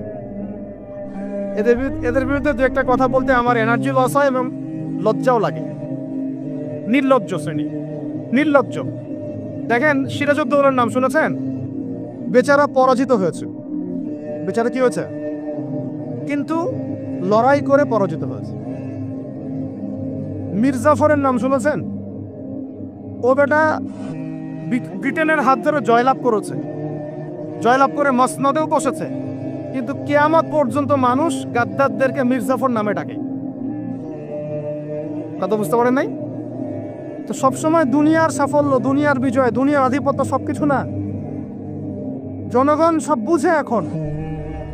বাংলাদেশের ইয়াং জেনারেশন স্পেশালি, তারা অনেক পড়াশোনা করে, এখন বুঝে, আলেমদের সাথে থাকে। হক বাতিল এভাবে আপনি আলাদা করতে পারবেন না, হককে বাতিল, বাতিলকে হক বানাইতে পারবেন না। ইনশাল্লাহ হক হকের জায়গায় স্পষ্ট থাকবে, বাতিল বাতিলের জায়গায় স্পষ্ট থাকবে। এই সময়গুলোতে মানুষ বলেছে যে যে ভাইরা শিশু হত্যার প্রতিবাদ করতেছে, বোনদের ইজ্জত নিধনের প্রতিবাদ করতেছে, বোম্বিংয়ের প্রতিবাদ করতেছে, এদের আকীদা ঠিক নাই, এদের মানহাজ ঠিক নাই, এরা সঠিক মুসলমান না। এরকম অবস্থায় মানুষ বলেছে আইয়ুবী রাহিমাহুল্লাহ যখন আক্রমণ করে বাইতুল মুকাদ্দাস জয় করেছিলেন, উনারও আকীদা মানহাজ ঠিক ছিল না।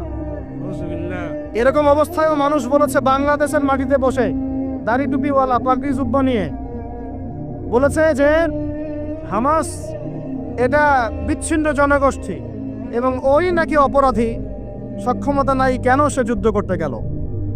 বলেছে যে হামাসকে সৃষ্টি করেছে নাকি ইসরায়েল। তো এই হলো অবস্থা। না এদের আকীদার কোনো সঠিক জ্ঞান আছে, না সত্যিকারের মানহাজের সঠিক জ্ঞান আছে, আর না ইতিহাসের কোনো সঠিক জ্ঞান আছে। হামাস সৃষ্টি হয়েছে 1994 সালের দিকে। কত সাল বলেন? 1989 থেকে 92 সালের মধ্যে একটা চুক্তি হয়েছিল। আমি তো বলি আমার সামনে বসান, আর বসতে চাইলে অনলাইনে বাসের কথা বলে, তো অনলাইনে না, যদি পান আপনারা ধরে নিয়ে আমাদের মাদ্রাসায় নিয়ে আসবেন। ধরে কি করবেন? আমাদের মাদ্রাসার সামনে বসায় দিবেন। অনলাইনে কোনো বাহাস হয় না, অফলাইনে হবে, সামনাসামনি। কিতাব যত কিতাব আছে নিয়ে আসুক, সমস্যা নাই, কিন্তু অনলাইনে না। হবে কোথায়? অফলাইনে সামনাসামনি, টেবিল থাকবে, দুই দিকে দুজন বসবে। প্রয়োজনে প্রশাসন থাকবে, প্রয়োজনে আমাদের আরো বড় বড় ওলামায়ে কেরামরা থাকবেন, তারা এখানে এটাকে জাজ করবেন। এই যে কথাটা বললো, হামাসকে সৃষ্টি করেছে কি? ইসরায়েল। আমি শুধু অর্থনীতি নিয়ে পড়ি নাই, আমরা 6টা সাবজেক্ট নিয়ে পড়ছিলাম ইউনিভার্সিটিতে। আমাদের ফ্যাকাল্টির মধ্যে 6টা সাবজেক্ট মেইন ছিল, মেজর। একটা হলো ফিলোসফি, একটা হলো ইংরেজি, একটা অর্থনীতি, একটা এই গ্লোবাল অ্যাফেয়ার্স মানে জিওপলিটিক্স, যেটাকে আমরা জিওপলিটিক্স বলি, আর একটা হচ্ছে হিস্ট্রি, আর একটা হচ্ছে পশ্চিমা দর্শন। যে পশ্চিমা দর্শনের এতগুলো কথা আমরা বলি, এমনি এমনি বলি না, আমরা জানি ওদের দর্শনের মধ্যে কোথায় কুফর আছে, কোথায় শিরক আছে। এখন ইতিহাস আপনাকে ছোট্ট করে বলতেছি, 1989 সালে একটা চুক্তি হয়েছে ফিলিস্তিনের সাথে। এই চুক্তিটার নাম 89 থেকে 92 এর মধ্যে, এই চুক্তিটার নাম হচ্ছে অসলো শান্তি চুক্তি। বলেন কি বললাম? এই চুক্তিটা সাধারণ ফিলিস্তিনি যারা তাদের ভূমি ফেরত চায়, যারা ইসরায়েলের পতন চায়, যারা এই জুলুমের বিরুদ্ধে দাঁড়িয়ে আছে, ওরা মেনে নেয় নাই। তো যারা মেনে নেয় নাই, পরবর্তীতে তারা এই হামাস নামক সংগঠনটা তৈরি করেছে। এটা সশস্ত্র অবস্থান, ওদের দুইটা অংশ আছে, একটা আল কাসাম ব্রিগেড, আর একটা হচ্ছে দাওয়ার জন্য। কিছু মানুষ দাওয়াতের মেহনতে থাকে, কিছু মানুষ সশস্ত্র যুদ্ধ করে। এটা উড়ে এসে জুড়ে বসে নাই, এরা বিগত প্রায় 75 বছর থেকে ধাক্কা সহ্য করতে করতে করতে করতে আজকে বাধ্য হয়ে জায়গা আসছে। একটা কিতাব বাজারে আসবে ইনশাল্লাহ, আপনারা দোয়া করেন যেন কিতাবটাকে মানে সবচেয়ে সেরার হবে যেন আল্লাহ পাক আনার তৌফিক দান করে। এর নাম হচ্ছে হুরমাতুল আকসা। কি নাম? আল্লাহ পাক যেন তৌফিক দান করেন, আমিন। একদম বিগত 5000 বছরের ইতিহাস আপনাকে দিয়ে দিব ইনশাআল্লাহ। কত বছর? 5000 বছর পুরাতন ঘটনা আল আকসা। কত বছর ভাই? 5000 বছর। ওইটা ইব্রাহিম আলাইহিস সালামের হিজরতের জায়গা। ওখান থেকে ইয়াকুব আলাইহিস সালামের ছেলেরা মিশরে আসছে। ওইখান থেকে মূসা আলাইহিস সালামের যুগে তারা আবার গিয়েছে আল আকসা দখল করতে। ওইখানে আমালেকা সম্প্রদায়ের সাথে জিহাদ হয়েছে। তালুতের বাহিনীর মধ্যে দাউদ ছিলেন, তিনি জালুতকে পরাজিত করে ওইখানে ইসলামী খেলাফত কায়েম করেছিলেন 40 বছর। তারপরে আসছে সুলাইমান আলাইহিস সালামের 40 বছর। তারপরে ওদেরকে নেবুজাত নেজার বের করে দিয়েছে। তারপরে ঈসা আলাইহিস সালাম আসছেন, ঈসা আলাইহিস সালামকে তারা মানে নাই। আল্লাহ পাক আবার নির্যাতন শাস্তি দিয়েছেন টাইটাসের হাতে, রোমান সেনাপতি টাইটাসের হাতে। তারপরে এরা মদিনায় গিয়ে আকরাগারে, বনু কুরাইজা, বনু কাইনুকা, বনু নাজিরে, খায়বারে এদেরকে আল্লাহ নবী যুদ্ধ করে বের করে দেন। পরে এই 1250 বছর ইসলামী খেলাফতে ওরা জীবনেও বাইতুল মুকাদ্দাসে ঢুকতে পারে নাই। এই 1914 সালে এসে ঢুকছে। কত সালে? 5000 বছরের ইতিহাস তো ভাই আমি 5 মিনিটে বলতে পারবো না, সংক্ষিপ্ত করে বুঝালাম যে 1250 বছর তারা বাইতুল মুকাদ্দাসের আশপাশেও ঘেঁষতে পারে নাই। এই ব্রিটিশদের সহযোগিতা নিয়ে ঢুকেছে 1914 থেকে 18-র মধ্যে, প্রথম বিশ্বযুদ্ধ চলাকালীন, যখন ওসমানীয়রা ব্রিটিশদের বিরুদ্ধে ছিল। ওসমানীয়দেরকে পরাজিত করে ওরা এই জায়গাটা দখল করেছে। করার পরে ওই জায়গায় কিন্তু দেখেন জায়গা দখল করে ব্রিটেন ওখানে থাকে নাই, ওই ইহুদিদেরকে জায়গা দিয়ে দিয়েছে। রহস্যজনক না? এত যুদ্ধ করে সে জায়গাটা লিবারেট করলো, করে নিজে থাকে নাই, ইহুদিদেরকে থাকতে দিল। এই যে বলেছি বা'দুহুম আউলিয়াউ বা'দ, এরা একে অপরের বন্ধু। এরা একে অপরের কি বন্ধু? যে বন্ধুত্ব দেখলেন, প্রথম বন্ধুত্ব, জায়গা দিয়ে দিল। তারপরে 1914 থেকে 45 সাল পর্যন্ত ব্রিটিশরা এদেরকে পেলে পুষে বড় করলো, অর্থ দিয়ে, সামরিক যান দিয়ে, মিলিটারি সহযোগিতা দিয়ে, ব্যাংকিং সিস্টেম দিয়ে, যা পারছে সব দিয়ে দিয়েছে, যা পারছে সব দিয়েছে। দেওয়ার পরে ওকে বড় করেছে। তারপরে দ্বিতীয় বিশ্বযুদ্ধ হলো, ওই সময় রুলিং স্টেট চেঞ্জ হয়ে গেল, ব্রিটেনের জায়গায় চলে আসলো আমেরিকা। এবার আমেরিকা এসে ব্রিটেন তাদেরকে যে সহযোগিতাটা করত তার চেয়ে 1000 গুণ বেশি সহযোগিতা করা শুরু করতে করতে ওকে সাধারণ সামরিক অবস্থা থেকে নিউক্লিয়ার মিসাইল সম্পন্ন কান্ট্রিতে পরিণত করলো। এখন ওর কাছে নিউক্লিয়ার অস্ত্র আছে, ও সারা বিশ্বে ভেটো দেয়। ইরানের কাছে কয়টা অস্ত্র আছে, তাই না? ইরান পারমাণবিক কর্মকাণ্ড চালাচ্ছে নাকি, ওই দেশ করছে নাকি, সেই দেশ করছে নাকি, ও কিন্তু জীবনে বলে না যে তার কাছে কয়টা পারমাণবিক অস্ত্র আছে। বলে? কখনো বলছে? আর এই কোরআন আল্লাহর কিতাবই আমাদেরকে বলেছেন, আল্লাহর কিতাবে আল্লাহ পাকই আমাদেরকে বলেছেন যে ওয়াইদ্দু লাকুম মাস্তাতা'তুম মিন কুওয়া, তোমরা শক্তি অর্জন করো। কি অর্জন করো? তোমরা, মুসলমানদেরকে আল্লাহ বলেছেন তোমরা শক্তি অর্জন করো। শক্তি অর্জন করলে কি হবে? তুরহিবুনা বিহি আদুওয়াল্লাহি ওয়া আদুওয়াকুম, তোমরা আল্লাহর দুশমন এবং তোমাদের দুশমনদেরকে ভয় দেখাতে পারবা। এই যুগে পারমাণবিক অস্ত্র ছাড়া কোনো রাষ্ট্রকে কেউ ভয় করে না। ভয় করে? ওই আয়াতের উপরে আমল মুসলমানরা আমরা করতে পারি নাই, আমল করেছে ইসরায়েল। বুঝতে পারলাম না, বুঝতে পারি নাই মনে হয়। এই আয়াতের উপরে আমরা আমল করতে পারিনি এখনো। আমল করেছে কারা? ও শত শত পারমাণবিক অস্ত্র তৈরি করে রেখে দিয়েছে, বাংকার তৈরি করেছে, বাংকার, যে অচিরেই যদি সারা বিশ্ব জুড়ে একটা তৃতীয় বিশ্বযুদ্ধ লেগে যায় এবং পারমাণবিক অস্ত্র প্রয়োগ করা শুরু হয়, ও যেন বাংকারের নিচে, মাটির নিচে 100 ফিট, 200 ফিট, 300 ফিট, 500 ফিট নিচে গিয়ে লুকাতে পারে। আর আমরা এখন কিসে পড়ে আছি জানেন? আলুর মধ্যে আল্লাহ নাম পাওয়া গেছে, গরুর কলিজায় কালিমা পাওয়া গেছে, আমরা এখানে পড়ে আছি। ভাই মন খারাপ করতেছেন নাকি? এই হলো আমাদের অবস্থা। কি একটা অবস্থা! আমরা পড়ে আছি এখনো কলা নিয়ে। কলা মানে রাস্তাঘাটে আমরা বের হবো হনুমানের মূর্তি নিয়ে, বানরের মূর্তি নিয়ে, দেখেন নাই? সাপ নিয়ে, ব্যাং নিয়ে, পেঁচা নিয়ে। এগুলো হচ্ছে আমাদের সায়েন্স অ্যান্ড টেকনোলজি, প্রযুক্তির অগ্রগতি, তাই না ভাই? আজ পর্যন্ত আমরা কয়টা অ্যাপস তৈরি করতে পারলাম, কয়টা সফটওয়্যার তৈরি করতে পারলাম, কয়টা মিসাইল তৈরি করতে পারলাম, আমাদের আকাশ, এই পুরো আকাশ। আমার কথা রাগ করেন, আমি কারো দুশ্মন না, জাস্ট আমি আমার জায়গা থেকে অ্যাজ এ নাগরিক কথা বলছি। আমাদের দেশের আকাশ সুরক্ষিত না, সুরক্ষিত না, 100% সুরক্ষিত না। আপনাদের কোনো খবরই নাই। আর ইসরায়েলের আকাশ, আপনি মারবেন কোনো মিসাইল, ওর আয়রন ডোম রেডি করে রাখছে, আকাশেই আপনার মিসাইল ধ্বংস করে রেখে দিবে। যে কাজগুলো আমাদের করা দরকার, আল্লাহ পাক আমাদেরকে করতে বলছেন এই কিতাবের মধ্যে, তোমরা ওয়াইদু লাকুম মাসতাতাতুম মিন কুওয়া, সাধ্যমতো শক্তি অর্জন করো তোমরা। কাদেরকে বলছেন? আমাদের হিন্দু ভাইদেরকে, ইহুদিদেরকে, খ্রিস্টানদেরকে, বৌদ্ধদেরকে। কিন্তু পুরো বিশ্বের হিন্দু ভাইরা, বৌদ্ধরা, ভাই বলছি আমি, আদম সন্তান তো তারা নাকি, ওই সেন্সে বলছি আর কি। হিন্দু সম্প্রদায়, বৌদ্ধ সম্প্রদায়, চাইনিজদের বৌদ্ধ সম্প্রদায়, রাশিয়ান, আমেরিকান, ন্যাটোদের খ্রিস্টান সম্প্রদায়, ইহুদি সম্প্রদায়, ওরা সবাই এই আয়াতের উপর আমল করে দেখিয়ে দিয়েছে। আর আমরা বললাম পড়ে আছে কিসে ভাই? ওই যে আমিনটা জোরে হবে, নাচতে হবে। হাতটা আমি এখানে বাঁধবো না, এখানে বাঁধবো না, এইখানে বাঁধবো না, এইখানে বাঁধবো। আর কিছু মানুষের ওয়াজের টপিক এইগুলা, ওয়াজের টপিক এইগুলা, মানে ইখতলাফি মাসআলাগুলোকে নিয়ে বাহাস করতে চায়। আরে ভাই, যেগুলাতে ইখতলাফ আছে মাসআলায়, সেগুলো নিয়ে তো বাহাস হয় না।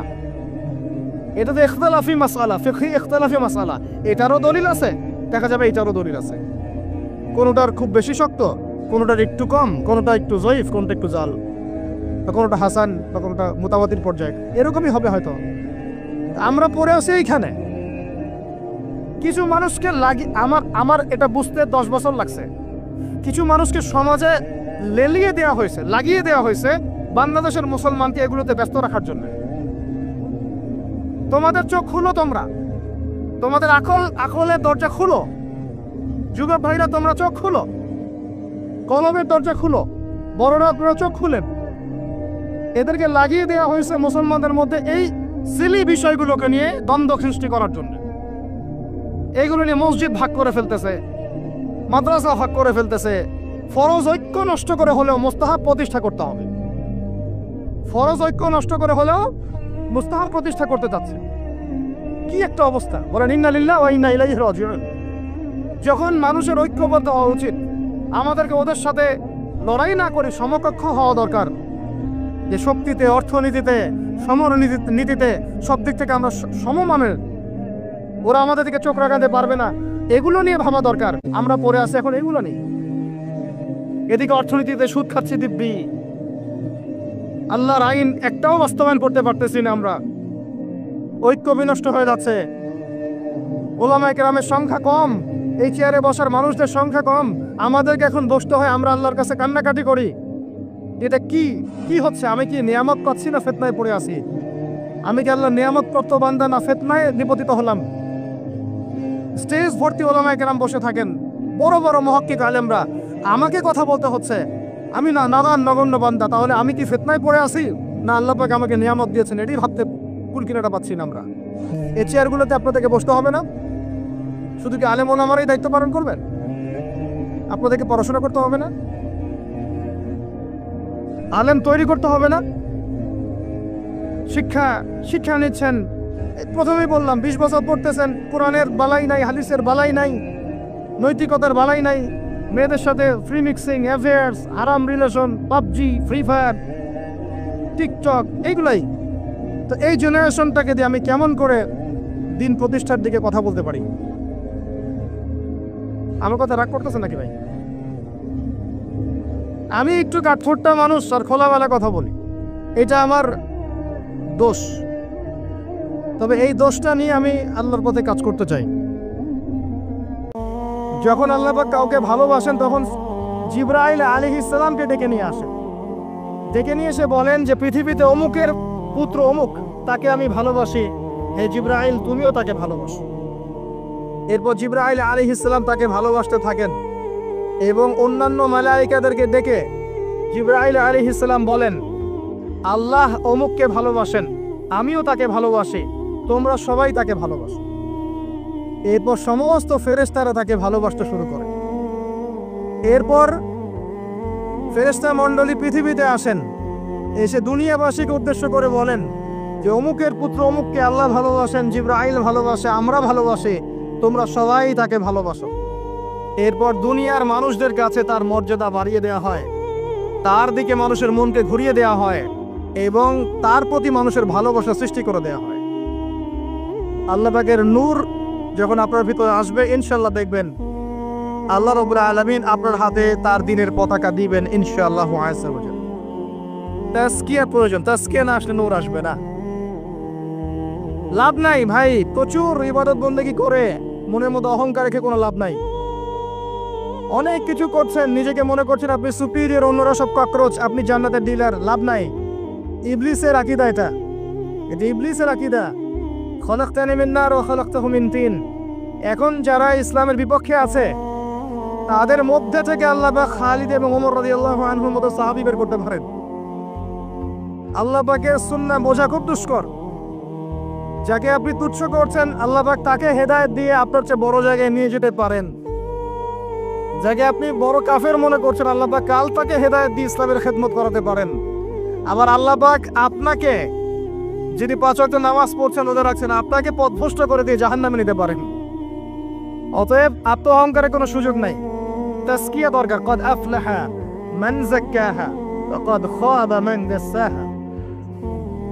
قد أفلح من تزكى وذكر اسم ربه فصلى بل تؤثرون الحياة الدنيا والآخرة خير وأبقى। তাজকিয়ার পরে কি করবেন? চেষ্টা করেন হালাল রিজিক অন্বেষণ করার। আল্লাহর ওয়াস্তে সুদ খায়েন না, আল্লাহর ওয়াস্তে ঘুষে যায় না, আল্লাহর ওয়াস্তে, আল্লাহর দোহাই দিয়ে বলছি দুর্নীতি করেন না, আল্লাহর ওয়াস্তে মানুষের সম্পদ আত্মসাৎ করেন না। আল্লাহকে ভয় করেন, আল্লাহর ওয়াস্তে করেন, আল্লাহর ওয়াস্তে ছেড়ে দেন। হাত জোর করে রিকোয়েস্ট করছি, সুদ খায়েন না। নিজের মায়ের সাথে জেনার মতো অপরাধ, নিজের মায়ের সাথে জেনার মতো অপরাধ। এটা আমার কথা নয়, এটা মুহাম্মদ সাল্লাল্লাহু আলাইহি ওয়াসাল্লামের কথা।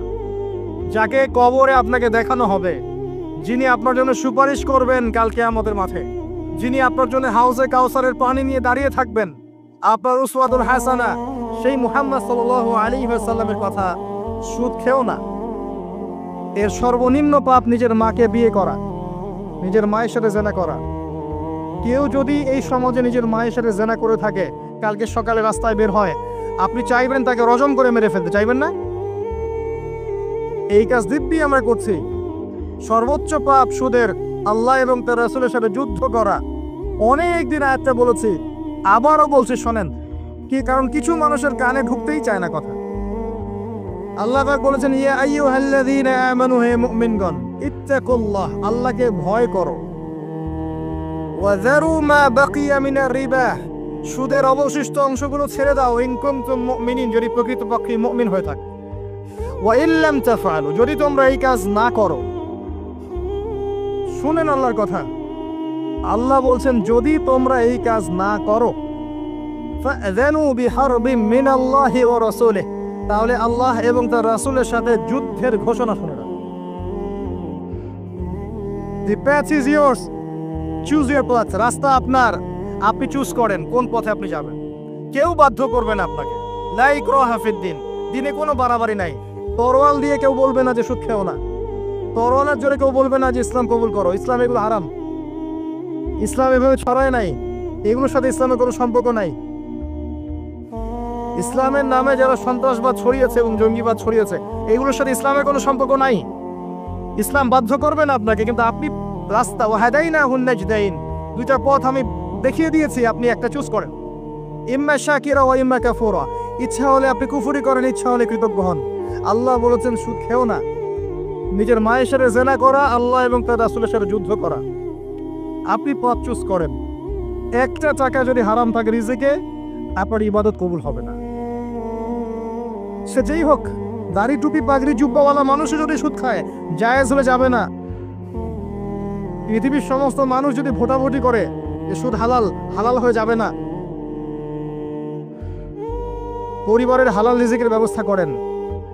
অনেক মানুষ দেখা হয়, কথা হয়, মেসেঞ্জারে টেক্সট করে, হোয়াটসঅ্যাপে নক করে, বড় চাকরি করতো, 60,000 70,000 80,000 টাকা বেতন পেত, তখন রিজিকে বরকত ছিল না, ছেড়ে দিয়েছে, চায়ের দোকান দিয়েছে, এখন রিজিকে বরকত আছে।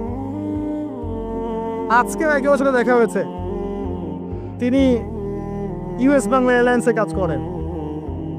আমাকে বলছেন, ভাই মুরব্বী মানুষ, আমার পরিবারের সদস্য সংখ্যা বেশি ছিল, হারাম জবে ছিলাম, সুদ খেতাম, সুদি এনজিওতে কাজ করেছি, আপনার লেকচার শুনেছি, আলহামদুলিল্লাহ আল্লাহ পাক শুনিয়েছেন তাকে, এখানে আমার কোনো ক্রেডিট নাই, তিনি ছেড়ে দিয়েছেন, এখন এখানে কাজ করেন। আমি বললাম, পরিবারে কি কোনো সমস্যা হয়, রিজিকে বরকত আছে না? তিনি বলছেন, এখন বারাকার শেষ নাই। বলছে কেউ অসুস্থ হয় না পরিবারে আমার এখন, আগে ডেইলি অসুস্থ হতো। আমার টাকা চুরি চামারি হয় না, আগে আমার টাকা আত্মসাৎ হয়েছে। বরকত কি জিনিস আপনাকে বুঝাই, বরকত চোখে দেখা যায় না। আপনি হালাল রিজিকে থাকেন, দেখবেন আপনার পরিবারের মানুষ কম অসুস্থ হচ্ছে, খরচ কমে গেল, আপনার সম্পদ চুরি ডাকাতি হচ্ছে না, নিরাপদ আছে। আপনি অল্প রিজিক আল্লাহ রহমত বরকত ঢেলে দিলেন, অল্প খেয়ে আপনি তৃপ্ত, মেডিসিনের খরচ নাই, অসুস্থতার খরচ নাই, আজে বাজে কোনো খরচ নাই, কারণ আপনি হালাম খাচ্ছেন না। বরকত চোখে দেখা যায় না, এটা বুঝতে হয়। আবার দেখবেন মাসে কোটি টাকা আর্ন করছেন, এই যে বড় একটা ক্যান্সার, এই যে কিডনি ড্যামেজ, এই যে ব্লাড চেঞ্জ করতে হচ্ছে, একটা রোগ শেষ হচ্ছে আরেকটা শুরু হচ্ছে, বাবার অসুখ, মায়ের খয়রি বা শারীরিক, সবই গায়েব। অদৃশ্য বিশ্বাসের নামে তো ইমান। তো বরকত রহমত কি দেখা যাবে? দেখা যাবে না। রূহ বা আত্মাকে দেখেছেন? আপনার শরীরে নাই। এইভাবেই আল্লাহ রহমত বরকতে বিশ্বাস করতে হবে। আল্লাহ পাক ইনশাআল্লাহ তাআলা আপনার হালাল অল্প রিজিকে বারাকা দিবেন ইনশাআল্লাহ। আল্লাহর ওয়াস্তে দুর্নীতি করেন না, আল্লাহর ওয়াস্তে করেন না। আমি বলি একটা হাদিস শোনাই, আমরা তো দায়িত্ব পেলে অনেক খুশি হই। রাসূলুল্লাহ সাল্লাল্লাহু আলাইহি ওয়াসাল্লাম বলেছিলেন, হে আবু যার, তুমি কখনো দুইজন ব্যক্তির দায়িত্ব নিতে যেও না। যদি দুইজন ব্যক্তির দায়িত্ব নাও, যেন তোমাকে ছুরিবিহীন জবাই করে ফেলা হয়েছে, কারণ প্রত্যেককে তার দায়িত্ব সম্পর্কে জিজ্ঞাসা করা হবে। আমরা তো খুশি হই। রাসূল সাল্লাল্লাহু আলাইহি ওয়াসাল্লাম বলেছেন, তোমরা কি জানো সবচেয়ে বড় মিসকিন কে? সবচেয়ে বড় মিসকিন কে? দরিদ্রকে? সাহাবীরা বলছেন, আমরা তো মনে করি যার কাছে অর্থ সম্পদ কম সেই বড় মিসকিন। আল্লাহ রাসূল বলছেন, ভুল। শোনো, সবচেয়ে বড় মিসকিন সেই ব্যক্তি যে ব্যক্তি পরকালে অনেক নেকি নিয়ে উঠবে, নামাজ, রোজা, হজ, যাকাত, উমরা, হজের নেকি, বিশাল বিশাল নেকি। এরপরে সে দেখবে সামনে মানুষ দাঁড়িয়ে আছে, কারো গীবত করেছে, কাউকে তহমত দিয়েছে, কাউকে অপবাদ দিয়েছে, কারো টাকা চুরি করেছে, কাউকে অন্যায়ভাবে জুলুম করেছে, কাউকে পিটিয়েছে, কারো সম্পদ লুট করেছে ইত্যাদি। তখন আল্লাহ পাক বলবেন, শোধ করে দাও। কিভাবে শোধ করা হবে? ফেরেশতারা জিজ্ঞাসা করবেন, আল্লাহর পক্ষ থেকে হুকুম আসবে, এই ব্যক্তির নেকিগুলোকে ওদের আমল নামে কনভার্ট করো, ওই যে শেয়ারিতে পাস করে দাও। ওটা আরো বড় টেকনোলজি হবে ইনশাআল্লাহ তাআলা। বলার সাথে সাথেই আপনার নেকি আমার নেকি দেখা যাবে চলে গেছে, নাউজুবিল্লাহ। এবার সব নেকি শেষ। এবার কি হবে? অর্ডার আসবে, তাদের গুনাহগুলোকে এই ব্যক্তির আমল নামে চাপিয়ে দেওয়া হবে। এরপর আল্লাহ পাক বলবেন, ইকরা কিতাবাক, পড়ো তোমার কিতাব, ওয়া কাফা বিনাফসিকা আল-ইয়াওমা আলাইকা হাসিবা, আজকে তুমি তোমার হিসাব নেওয়ার জন্য যথেষ্ট। এই কিতাব আর ডান হাতে আসবে না, ঘুরে আসবে। ওয়া আম্মা মান উতিয়া কিতাবাহু বিশিমালিহি ফাসাউফা ইয়াদউ সুবুরা, তখন সে মউতকে ডাকতে থাকবে, হায় আজকে আমার একটা মৃত্যু দিয়ে কাজ হবে না, 1000টা মউত আমার দরকার। সুবহানাল্লাহ, ইন্না লিল্লাহি ওয়া ইন্না ইলাইহি রাজিউন। এই হচ্ছে তাদের পরিণতি যারা অন্যের সম্পদ আত্মসাৎ করে খাবে। আল্লাহ পাক আমাদেরকে বোঝার তৌফিক দান করুন, এবং মানুষের সাথে জড়িত হক যাদের থাকবে, আল্লাহ পাক যেন আমাদেরকে মানুষের সাথে জড়িত কোনো হক না রাখেন, পবিত্র অবস্থায় দুনিয়া থেকে নেন। আল্লাহুম্মা আমিন। মানুষের অবস্থানকেই ভালোবাসে, মানুষ কখনোই মানুষের অন্তঃসত্ত্বাকে ভালোবাসে না। অবস্থান আপনার ভালো, আপনার পিছনে মানুষের অভাব থাকবে না। আজকে আপনার ক্ষমতা আছে, পাওয়ার আছে, খ্যাতি আছে, ইত্যাদি আছে, মানুষ দেখবেন পিছনে ঘুরঘুর করছে, এবং এরা কিন্তু সবাই সবার সাথেই ঘুরঘুর করছে। এর বাইরে আল্লাহ পাক কিছু মানুষের মনে আল্লাহর পক্ষ থেকে মহব্বত দেন, এটা আলাদা বিষয়। এটা শুধু ধার্মিকদের ক্ষেত্রেই সম্ভব। ওই দুই ব্যক্তি যারা আরশে ছায়া পাবে, যারা একে অপরকে আল্লাহর ওয়াস্তে মহব্বত করেছে, তাই না? অতএব আল্লাহর পক্ষ থেকে একটা মহব্বত থাকে, এটার কোনো স্বার্থ থাকে না, নিঃস্বার্থ ভালোবাসা। এটা টোটালি নিঃস্বার্থ ভালোবাসা। কোনো স্বার্থ নাই, কিন্তু দুনিয়ার ভালোবাসা স্বার্থপর। অবস্থানকে আপনাকে মূল্যায়ন করা হবে। আপন শুধু আল্লাহ পাক আপনার। আল্লাহর জন্যে যার যার হক তাকে তাকে দিয়ে দেন, নিজের হক আল্লাহর কাছে চেয়ে নেন, আপনি সুখে থাকবেন ইনশাআল্লাহ। এর চেয়ে কোনো ফিলোসফি নাই দুনিয়াতে সুখে থাকা। আপনি মানুষকে সন্তুষ্ট করতে পারবেন না, পরিবার, বাবা মা, ছেলে মেয়ে, বউ বাচ্চা, কাউকে সন্তুষ্ট করতে পারবেন না। 100% আপনি কাউকে সন্তুষ্ট করতে পারবেন না। সারা জীবন করে যাবেন, আপনার বিরুদ্ধে অভিযোগ থেকেই যাবে। শুধু আল্লাহ রাব্বুল আলামিন অপেক্ষা করে বসে আছেন। এই বসে আছেন কথাটাকে আবার ভাইরাল করে বিতর্কিত করেন না। এই বসে আছেন বুঝিয়েছে আল্লাহ পাক অপেক্ষা করছেন। মুশকিল মিডিয়ার সামনে কথা বলা, বলবো একটা তালগোল পাকিয়ে বানাবে আরেকটা। এই কারণে আমি মিডিয়া এখন পছন্দ করি না। প্রয়োজনে আমি মাঝে ময়দানে এই জুমার খুতবা দিব, আমার কোনো দরকার নেই মিডিয়া, কোনো প্রয়োজন নেই আমার। কিছু অফিসিয়াল দেখা হয়েছে এই কারণে, যাতে এই কথাগুলো এর মধ্যে ভালোটুকু মানুষের কাছে পৌঁছে যায়, খারাপটুকু আমরা মুছে ফেলে দিব। ভালো, আমার খারাপের দরকার নাই। আর এগুলো করে করে মানুষের ক্ষতি করেছি আমরা অনেক। দিন দিন আলেম ওলামাদের সংখ্যা এই বাংলার মাটি থেকে কমে গেছে। যে কথাটা বলছিলাম, হক দিয়ে দেন, আপনি আপনার হক আল্লাহর কাছে চেয়ে নেন। মানুষকে আপনি সুখী করতে পারবেন না। আল্লাহ পাক অপেক্ষা করছেন আপনার জন্য। আপনি কখন তওবা করে তার দিকে ফিরে আসবেন, দেন আল্লাহ পাক আপনাকে মাফ করে দিবেন সব। আল্লাহ পাক বলেছেন শোনেন, ইল্লা মান তাবা, যে অনেক গুনাহ করেছে, শিরক করেছে, জিনা করেছে, মদ খেয়েছে, বেদাত করেছে, হারাম খেয়েছে, আল্লাহ পাকের অবাধ্য হয়েছে, নামাজ পড়ে নাই, যাকাত দেয় না, ইত্যাদি ইত্যাদি অনেক অন্যায় করেছে, একদিন তওবা করে ফিরে এসেছে। আল্লাহ পাক বলছেন ইল্লা মান তাবা, যে ব্যক্তি তওবা করে ফিরে আসলো, ওয়া আমানা, এবং ঈমান নিয়ে আসলো, ওয়া আমিলা আমালান সালিহান, এবং এখন থেকে সৎ-আমল করা শুরু করলো, হোক সে নারী বা পুরুষ, যে কেউ, যে কোনো বয়সের, যে কোনো বর্ণের, যে কোনো ভাষার, যে কোনো দেশের, এগুলো কিচ্ছু যায় আসে না আল্লাহ পাকের। ইন্নাল্লাহা লা ইয়ানজুরু ইলা আজসামিকুম ওয়ালা ইলা সুওয়ারিকুম ওয়ালাকিন ইয়ানজুরু ইলা কুলুবিকুম ওয়া আমালিকুম। আল্লাহ পাক শুধু কলব দেখেন, আমল দেখেন, রক্ত মাংস বর্ণ এগুলো দেখেন না। আল্লাহ পাক ফিরে এসেছে, আমল, ঈমান এনেছে, আমল সালেহ করেছে। আল্লাহ পাক বলছে উলাইকা, এরাই তারা, ইউবাদদিলুল্লাহু সাইয়্যাতিহিম হাসানাত, এরাই সেই ব্যক্তি যাদের সমস্ত গুনাহকে আমি আল্লাহ নেকি দিয়ে পরিবর্তন করে দিব। আল্লাহ অপেক্ষা করছেন আপনার জন্য। আপনার কাছে আসার গল্পটা হোক আল্লাহর কাছে আসার। এই জেনার কাছে আসার গল্প দিয়ে কোনো লাভ নাই। আল্লাহ পাক যেটা বলেছেন, লা তাকরাবুজ জিনা, জিনার কাছেও যেও না। আপনি দেখবেন এখন বলা হচ্ছে জেনাটাই হচ্ছে কাছে আসার গল্প। আমি বলি শোনেন, নিমের ডাল দিয়ে দাঁত মাজেন। নিম গাছের ডাল আছে না, নিমের ডাল দিয়ে দাঁত মাজেন, এই পেস্ট ছেড়ে দেন, বয়কট করে ফেলেন, দেখবেন কয়েকদিন পর ক্ষমা চাবে যে ভুল হয়ে গেছে, আমরা এগুলা অ্যাড বানাবো না। আমরা যে নরম সরম মানুষ, কোনো ইনিশিয়েটিভ নিতে পারি না, এই জন্য চড়া হয়ে বসে থাকে। প্রতিটা সেক্টরেই দুর্নীতি চলছে। এটি কাছে আসার গল্পের নাম দিয়ে মানুষকে জেনা করাচ্ছে। যুবক যুবতী স্কুল লাইফ থেকে মাহরাম, গায়রে মাহরাম, এই গায়রে মাহরামের সাথে স্কুল লাইফ থেকে শুরু হয়।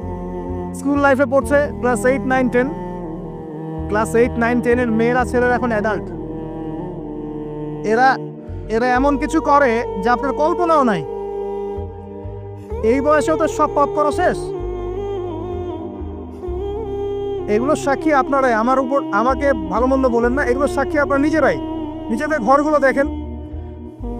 আর সবচেয়ে বড় কথা হচ্ছে, ঘরের মানুষ কিন্তু কথা শোনে না। দেখবেন আপনি সারা দুনিয়ায় দিন কায়েম করে ফেলছেন, দিনটা, আর আপনার ঘরটা হচ্ছে নূহ আলাইহিস সালামের মতো। দেখবেন বউ কথা শোনে না, স্বামী ছেলে কথা শোনে না।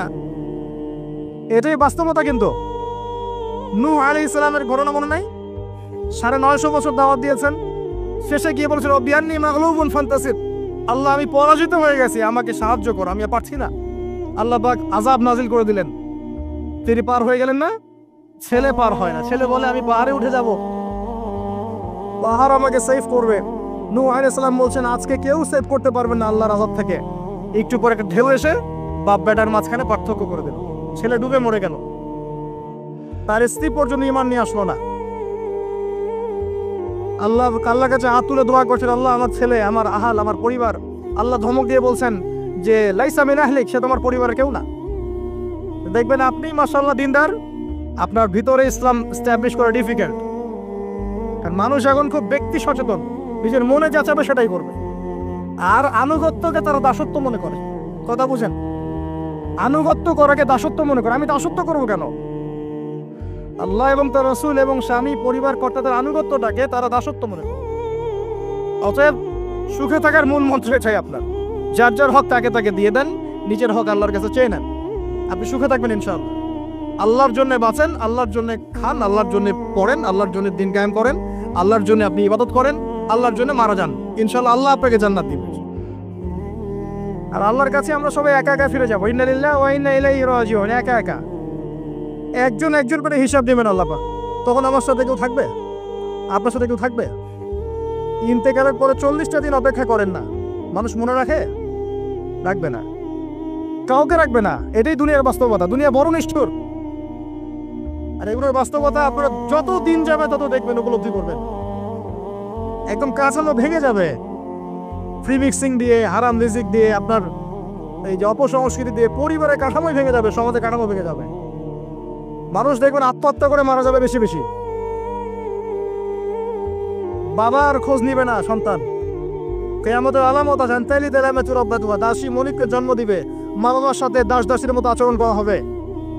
টাকার জন্য, সম্পদের জন্য মানুষ ভাইকে হত্যা করবে, বোনকে হত্যা করবে, ছেলে বাবাকে হত্যা করবে, মাকে হত্যা করবে। এগুলো সব কিয়ামতের আলামতের হাদিস। এগুলো আপনি বাস্তবতা মিলিয়ে দেখেন, 100% মিলে যাবে। এগুলো চলছে এখন। এই জায়গায় আমি বলবো আত্মকেন্দ্রিক হন। একটা আয়াত শোনাচ্ছি আপনাকে, আমার খুব পছন্দের একটা আয়াত, এবং আল্লামা তাকি উসমানীর নাম শুনেছেন? আমার জানা মতে বিশ্ব বরেণ্য আলেমদের একজন।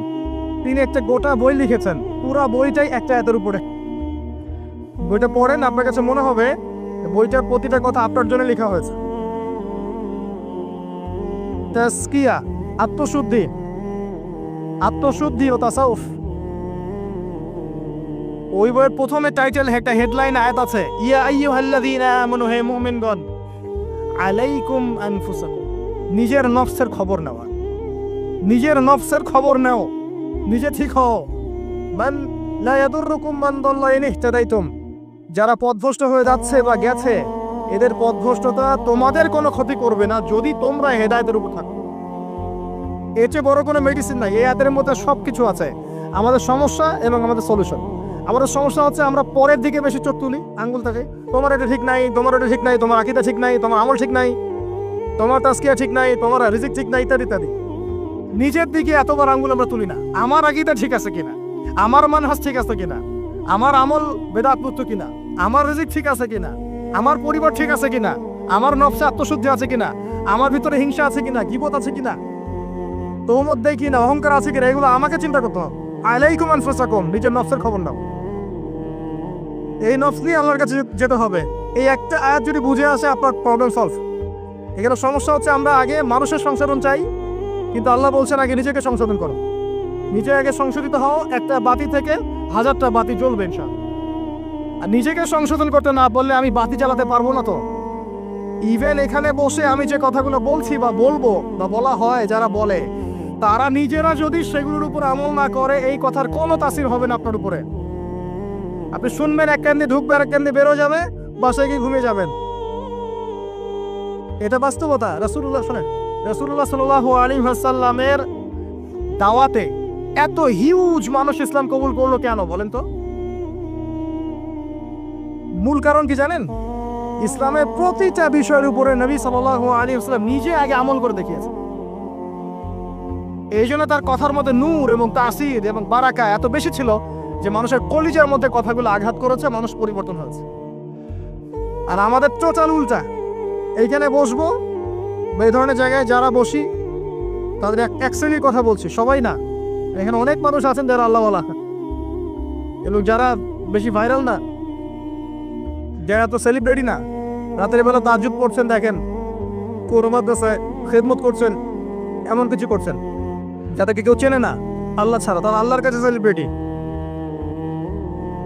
এখানে টোটালি উল্টা। আমরা বলি যেটা, সেটা নিজেরা করি না, আর সেটা করি যা বলি না। আমি আপনাদেরকে বলি, আমি যা জানি তার 30-40% আমি আপনাদেরকে বলতে পারি না, ভয়ে বলি না। আর আমি যা বলি তার 100%-এর মনে হয় 50-60-70% আমি করতে পারি। নিজেদেরকে নিয়ে শঙ্কিত আমরা যে কি হবে। তো এই আয়াতের উপর আমল ছাড়া আমাদের কোনো গতি নাই। ইয়া আইয়ুহাল্লাযীনা আমানু, হে মুমিনগণ, আলাইকুম আনফুসাকুম, নিজের নফসের খবর নাও। লা ইয়াদুররুকুম মান দাল্লা ইন ইহতাদাতুম, তোমরা যদি হেদায়েত প্রাপ্ত হয়ে থাকো, ওদের পথভ্রষ্টতা তোমাকে ক্ষতি করবে না। ইসলামের শত্রুদের কথা বাদ দেন, আগে নিজেকে ঠিক করেন, নিজে থেকে ঠিক করেন।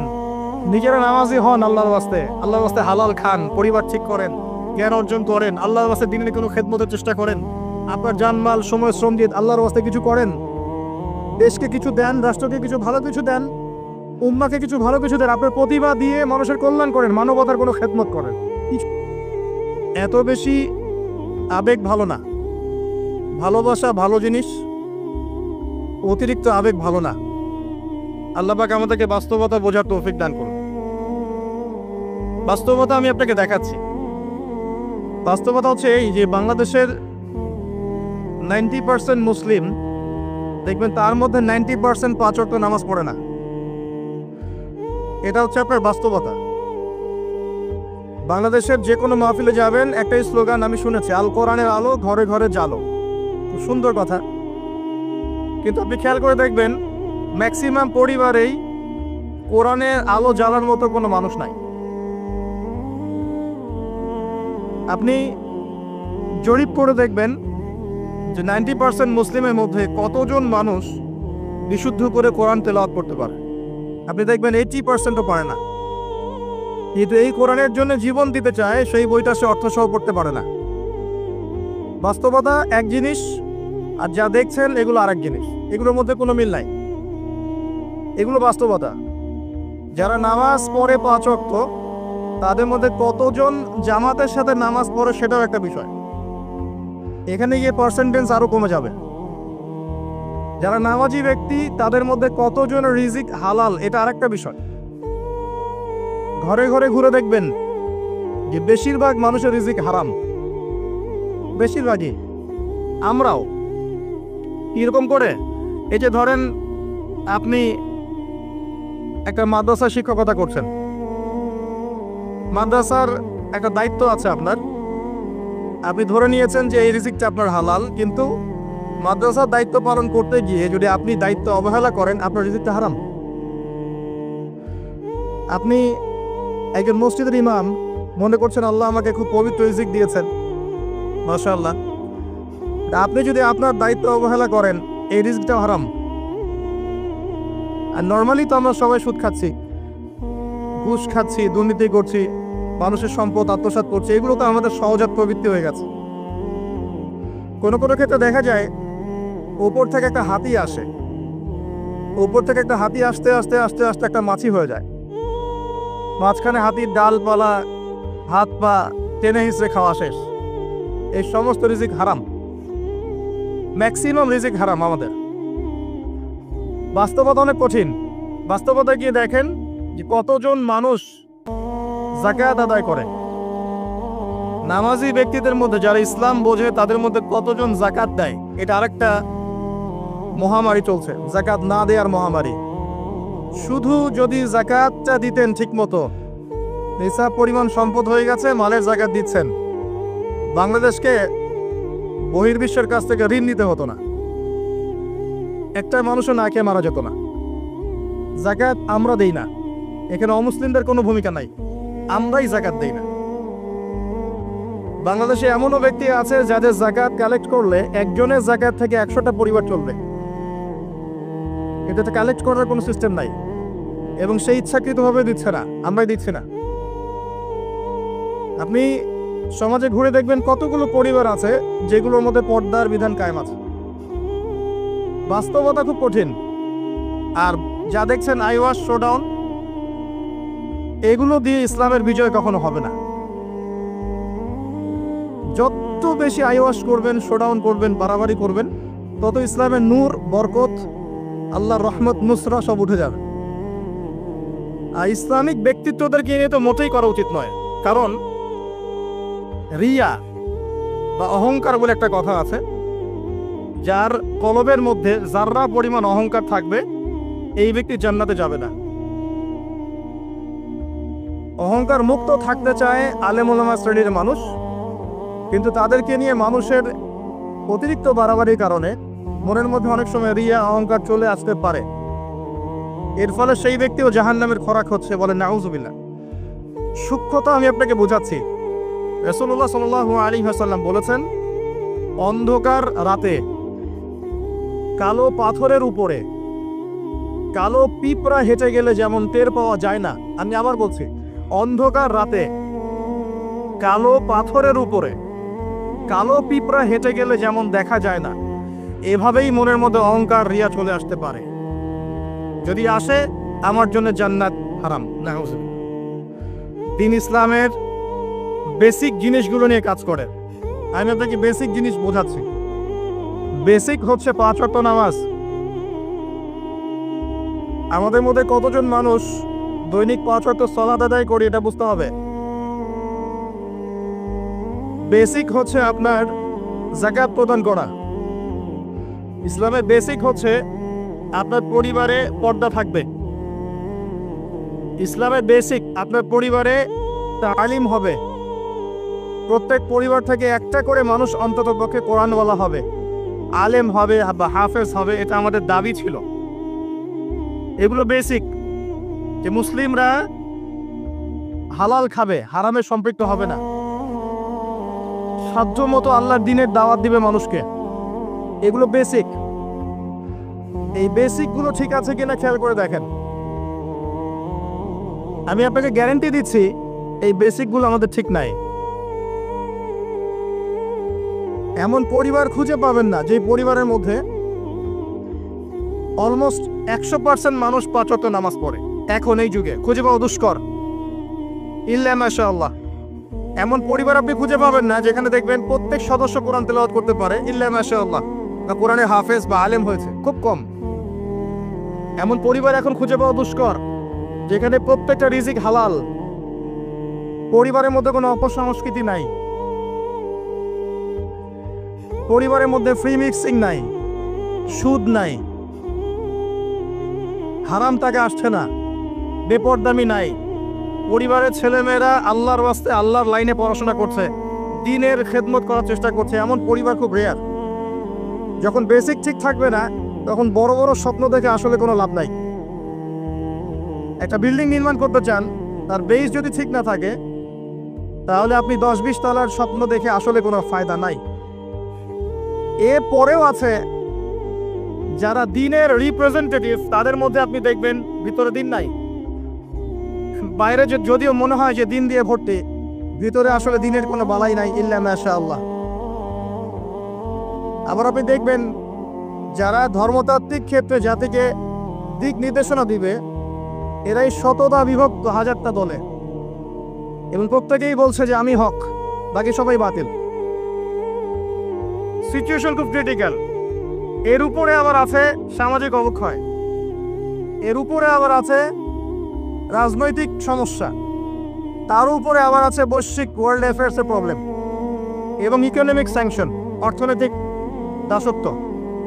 সব মিলে বিশ্ব অবস্থা ভালো না। এখানে তৃপ্তির ঢেকুর তোলার কোনো সুযোগ নাই যে সবকিছু সুন্দরভাবে চলছে, আসলে তা নয়। এখন প্রথমত দৃষ্টিভঙ্গির কথা বলবো। দৃষ্টিভঙ্গি পরিবর্তন না করতে পারলে সমস্যা আছে। বাস্তবিক হন, প্র্যাকটিক্যালে মুসলিমদের অবস্থা আসলে ভালো না। এবং পুরো বিষয়ের রিয়েলিটি বুঝতে হলে আপনাকে খিদির আলাইহিস সালাম হতে হবে। এই ব্যক্তি আবার কে? খিদির আলাইহিস সালামকে পাবেন কোথায়? কোথায় আছে? সূরা কাহফে আছে। নবী মুসা আলাইহিস সালাম প্রশ্ন করছেন, নৌকাটা কেন ফুটা করলেন? নবী মুসা আলাইহিস সালাম প্রশ্ন করছেন, এই বাচ্চাটাকে কেন হত্যা করলেন? নবী মুসা আলাইহিস সালাম প্রশ্ন করছেন, দেয়ালটা কেন নির্মাণ করলেন? মুসা আলাইহিস সালাম বাইরের চোখ দিয়ে দেখছেন, তিনি ভিতরের কথা বুঝতে পারছেন না। কিন্তু খিদির আলাইহিস সালাম আল্লাহর নূর দিয়ে দেখছেন, তাই তিনি দূরদর্শিতার সাথে দেখতে পাচ্ছেন প্রতিটা ঘটনার পিছনের কারণ কি। যদি নৌকা ফুটা না করতেন, তাহলে জলদস্যু নিয়ে যেত। যদি বাচ্চাটাকে হত্যা না করতেন, এই বাচ্চা বড় হয়ে অনেক বড় কাফের হতো। যদি এই দেয়াল নির্মাণ না করতেন, এই দেয়ালের নিচে রাখা সঞ্চিত সম্পদ এতিম বালকরা পেত না। ঘটনা কি পড়েছেন কখনো? এই ঘটনা কারা কারা পড়েছেন হাত তোলেন দেখি। এই হচ্ছে বাস্তবতা, হাত নামান। এই ঘটনাটা একটা আপনাকে এপিস্টিমোলজি দিবে। এপিস্টিমোলজি মানে হচ্ছে জ্ঞানতাত্ত্বিক দর্শন। এটা একটা ফিলোসফিক্যাল থট, জ্ঞানতাত্ত্বিক দর্শন, এপিস্টিমোলজি, জ্ঞান তত্ত্ব। মুসা আলাইহিস সালাম বাইরের চোখ দিয়ে দেখছেন। এখনকার পুরো বিশ্বের এডুকেশনাল ফিলোসফিটা এরকমই, সবাই বাইরের চোখ দিয়ে দেখতে চায়। কিন্তু খিদির আলাইহিস সালাম ভিতরের চোখ দিয়ে দেখতেন। তিনি বুঝতে পেরেছেন কেন নৌকা ফোটা করতে হবে, কেন এই বাচ্চাকে হত্যা করতে হবে, কেন দেয়াল নির্মাণ করতে হবে। এটা মুসা আলাইহিস সালাম বুঝতে পারেন নাই। অতএব এই বিশ্বে যদি আপনি প্রতিটা বিষয়ের সমাধান চান, সলিউশন ফাইন্ড আউট করতে চান, রিয়েলিটি বুঝতে চান, তাহলে আপনাকে এক চোখ দিয়ে দেখলে হবে না। শুধু বাইরের চোখ দিয়ে দেখলে আপনি সব বুঝতে পারবেন না। Full stop. শুধু বাইরের চোখ দিয়ে দেখলে আপনি সব বুঝতে পারবেন না। আই রিপিট, শুধু বাইরের চোখ দিয়ে দেখলে আপনি সব বুঝতে পারবেন না। আপনাকে আল্লাহর নূর দিয়ে দেখতে হবে, আল্লাহর কলব দিয়ে, আপনার জাগ্রত কলব দিয়ে দেখতে হবে, যেমনটা খিদির আলাইহিস সালাম করেছেন। বাহ্যিক চোখ দিয়ে আপনি সব কিছুকে দেখলে মনে হবে যে বিশ্ব এগিয়ে যাচ্ছে, কিন্তু ভিতর দিয়ে দেখলে, আল্লাহর নূর দিয়ে দেখলে বুঝতে পারবেন বিশ্ব আগাচ্ছে ঠিকই, কিন্তু তার ধ্বংসের দিকে আগাচ্ছে। সময়ের জন্য অপেক্ষা করতে থাকেন, এক পর্যায়ে কথাগুলো বুঝে আসবে ইনশাআল্লাহ। হয়তো এখন মাথার উপর দিয়ে যাচ্ছে, ইল্লা মাশাআল্লাহ। আগে জ্ঞানতাত্ত্বিক দর্শনটা ঠিক করেন। আমাদের দর্শনটা এখন এমন যে চাক্ষুষ যা দেখব সেটাই সত্য, অথবা পরীক্ষা নিরীক্ষা পর্যবেক্ষণের মাধ্যমে যে সিদ্ধান্তে আসা যাবে সেটাই সত্য। এবং আমাদেরকে বিশ্ব এটাই শিখিয়েছে, পরীক্ষা নিরীক্ষা, যুক্তি, বিজ্ঞান, দর্শন, এগুলোর মানদণ্ডে যা লাভ করা যাবে সেটাই জ্ঞান। এর বাইরে জ্ঞানের কোনো অস্তিত্ব নাই। এই জন্যে আল্লাহ তারা বিশ্বাস করে না, কারণ আল্লাহকে দেখা যায় না, সিম্পল। মালায়েকা, ফেরেশতা তারা বিশ্বাস করে না, কারণ ফেরেশতাকে দেখা যায় না। জিন জাতিকে তারা বিশ্বাস করে না, কারণ তাকে দেখা যায় না। একইভাবে রূহ বা আত্মা, স্বপ্নের ব্যাখ্যা, আপনার ঘুম, আপনার কবরের আযাব, মিজান, উলসিরাত, জান্নাত, জাহান্নাম, আগেকার আসমানি কিতাব, নবী রাসূলগণ, কাউকে দেখা যায় না। অতএব এগুলোর কোনো অস্তিত্ব নাই, এটা তাদের দর্শন। এবং এই ফিলোসফি দিয়ে সারা বিশ্ব এখন চলছে। লান নুমিনা লাকা হাত্তা নারাল্লাহা জাহরা, যেমনটা বনু ইসরাইল বলেছিল, সূরা বাকারার দিকে আছে প্রথম দিকে। হে মূসা, আমরা তোমার কথায় বিশ্বাস করব না যতক্ষণ না আল্লাহকে চাক্ষুষ দেখছি। কিন্তু Islamic philosophy different. Islamic philosophy হচ্ছে এমন, ওয়াকুলিল হাক্কু মির রাব্বিকুম, হক বা জ্ঞান, সত্য তোমার রবের পক্ষ থেকে আসে। ফালা তাকুনান্না মিনাল মুমতারিন, তুমি সন্দেহবাদীদের অন্তর্ভুক্ত হও না। সূরা কাফির 29 নম্বর আয়াতে আল্লাহ পাক আরো বলেছেন, ওয়াকুলিল হাক্কু মির রাব্বিকুম ফামান শাআ ফালইউমিন ওয়া মান শাআ ফালইয়াকফুর। হক আল্লাহর পক্ষ থেকে আসে, জ্ঞান আল্লাহর পক্ষ থেকে আসে, সত্য মিথ্যার মানদণ্ড আল্লাহর পক্ষ থেকে আসে, ন্যায় অন্যায়ের মানদণ্ড আল্লাহর পক্ষ থেকে আসে, মানুষের মস্তিষ্ক থেকে বের হয় না। আল্লাহর পক্ষ থেকে যা আসে তাকে যুক্তি, বিজ্ঞান, দর্শন এগুলো দিয়ে প্রমাণ করা যাবেই, এটা জরুরি না। এমন অনেক বিষয় হতে পারে আল্লাহর পক্ষ থেকে আসতে পারে যেটাকে আপনি যুক্তি, বিজ্ঞান, দর্শন দিয়ে প্রমাণ করতে পারবেন না, কারণ এগুলোর সীমাবদ্ধতা আছে। আল্লাহর জ্ঞানের কোনো সীমাবদ্ধতা নাই। আমার কথা কি বোঝা যায়? কথাগুলো হয়তো ইয়াংরা বুঝতে পারবেন। আর আমি জানি লেকচার যত আগাবে মুরব্বীরা তত উঠে চলে যাবে,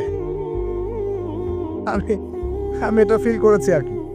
কিন্তু আমি এটা বিশ্বাস করি আগামী দিনের ইসলামের ধারক এবং বাহক হবেন যুবকরা ইনশাআল্লাহ, এবং যুবতীরাও, এবং আমাদের পরবর্তী জেনারেশন যারা আমাদের ছেলে বা মেয়েরা আসছে, তারা আমাদেরকে দ্বারা যদি খেদমত না হয়, কাজ না হয়, এবং আমরা যদি দায়িত্ব পালন করতে না পারি, আল্লাহ পাকের একটা সুন্নাহ আছে, সেটা হলো সূরা মুহাম্মাদের শেষের দিকে আছে, ইয়াস্তাবদিল কওমান গায়রাকুম, আল্লাহ পাক অন্য কওমকে তোমাদের জায়গায় নিয়ে আসবেন, তোমাদেরকে সরিয়ে দিবেন। আমার মতো অপদার্থকে দিয়ে যদি কাজ না হয়, আল্লাহ পাক আমাদেরকে সরিয়ে দিবেন, দিয়ে অন্য বড় বড় স্কলার তৈরি করবেন ইনশাআল্লাহ।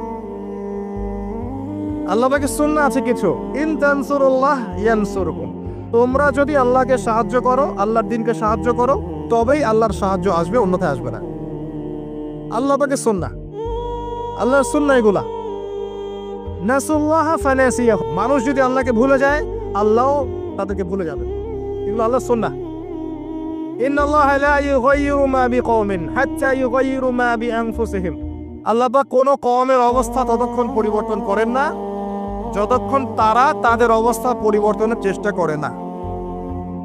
এগুলো আল্লাহর সুন্নাহ। তাই আমাদেরকে দিয়ে যদি কাজ না হয়, খেদমত না হয়, উম্মার যদি কোনো কল্যাণ না থাকে, আল্লাহ পাক আমাদের সবাইকে সরিয়ে দিবেন ইনশাআল্লাহ, এবং নতুন কওমকে নিয়ে আসবেন। এমন হতে পারে অমুসলিমদেরকে আল্লাহ পাক ইসলামের সৌন্দর্য দেখিয়ে, ইসলাম কবুল করিয়ে এইসব জায়গায় নিয়ে আসবেন, তারা দিনের খেদমত করবেন। সব সংকীর্ণ মানসিকতা থেকে বের হতে হবে। ওই আব্বাসীয় খেলাফতের সময় যখন মঙ্গোলিয়ানরা আক্রমণ করেছিল বাগদাদকে, এই জায়গাটা ভালো করে বোঝেন, যখন মঙ্গোলিয়ানরা আক্রমণ করেছে বাগদাদকে, তখনও কিছু মানুষ বসে বসে ঝগড়া করছিল, বাহাস করছিল যে কাকড়া খাওয়া হালাল না হারাম। আমার কথা বুঝতে পারেন? কাকড়া খাওয়া হালাল না হারাম এটা নিয়ে বাহাস করছিল। অলরেডি মঙ্গোলিয়ানরা হামলা করে দিয়েছে। পুরো বৈশ্বিক প্রেক্ষাপটে আমরা এখন সেটাই করছি। পুরো বিশ্বের প্রেক্ষাপটে মুসলিমদের যে অবস্থা, এখন আমরা অভ্যন্তরীণভাবে এটাই করছি। কে হাত কোথায় বাঁধবেন, কে কোথায় পায়ে পা লাগাবেন কি লাগাবেন না, আস্তে আমিন বলবেন না জোরে বলবেন, তারাবির নামাজ সামনে তো একটা বাহাস আসবে, 20 পড়বেন না 8 পড়বেন, ঈদের নামাজ কত তাকবীরে পড়বেন ইত্যাদি। যে মাসআলাগুলোকে নিয়ে সাহাবায়ে কেরামের যুগ থেকে শুরু করে ইখতিলাফ চলে আসছে, এইগুলো নিয়ে আমরা কিয়ামত পর্যন্ত ইখতিলাফ করতেই থাকবো। বলেন ঠিক, তাই না? এটাই করছি আমরা, এবং সারা বিশ্বের প্রেক্ষাপটে আমাদেরকে আজকে চতুর্দিক থেকে গলার মধ্যে রশি পেঁচিয়ে টান দেয়া হয়ে গেছে, খালি ফাঁসির কাস্টে ঝোলা বাকি এখন আমাদের। উদাহরণটা এভাবে দিতে পারি আমি, যারা বোঝার তারা বুঝবেন ইনশাআল্লাহ। সমুদ্রের ধারে দাঁড়িয়েছেন কখনো? অনেকে দাঁড়িয়েছেন, ওখানে কিছু চোরাবালি থাকে, আছে চোরাবালি আছে। এই চোরাবালিতে কেউ যদি ডুবে যায়, দেখা যায় যে আস্তে আস্তে তার হাঁটু, তারপরে তার কোমর, তারপর বুক আস্তে আস্তে ডুবতে থাকে। আমাদের অবস্থাটা এখন এমন হয়েছে যে প্রথমে আমাদের উম্মাহ, এই দেহটা একটা চোরাবালিতে পড়েছিল, পরে তার প্রথমত টাকনু পর্যন্ত ডুবেছে। সে হাত পা ছোড়াছড়ি করছে, আমাকে বাঁচাও, আমাকে উঠাও। চারপাশে উম্মার অনুসারী মানুষরা ছিলেন, তারা বলছে নড়াচড়া করবেন না, নড়াচড়া করবেন না, নড়াচড়া করলে আরো ডুবে যাবেন, ওইভাবে থাকেন। উম্মাহ বেচারা এভাবেই ছিল। তারপর আস্তে আস্তে আস্তে আস্তে তার হাঁটু পর্যন্ত ডুবে গেল। সে অস্থির হয়ে ছটফট করছে, আমাকে বের করো, আমাকে বের করো, আমি ডুবে যাচ্ছি। আশপাশের মানুষ বলছে রিল্যাক্স, নড়াচড়া করবেন না, নড়াচড়া করলে আপনি ডুবে যাবেন। এভাবে আস্তে আস্তে কোমর, আস্তে আস্তে বুক, এখন গলা পর্যন্ত ডুবে গেছে।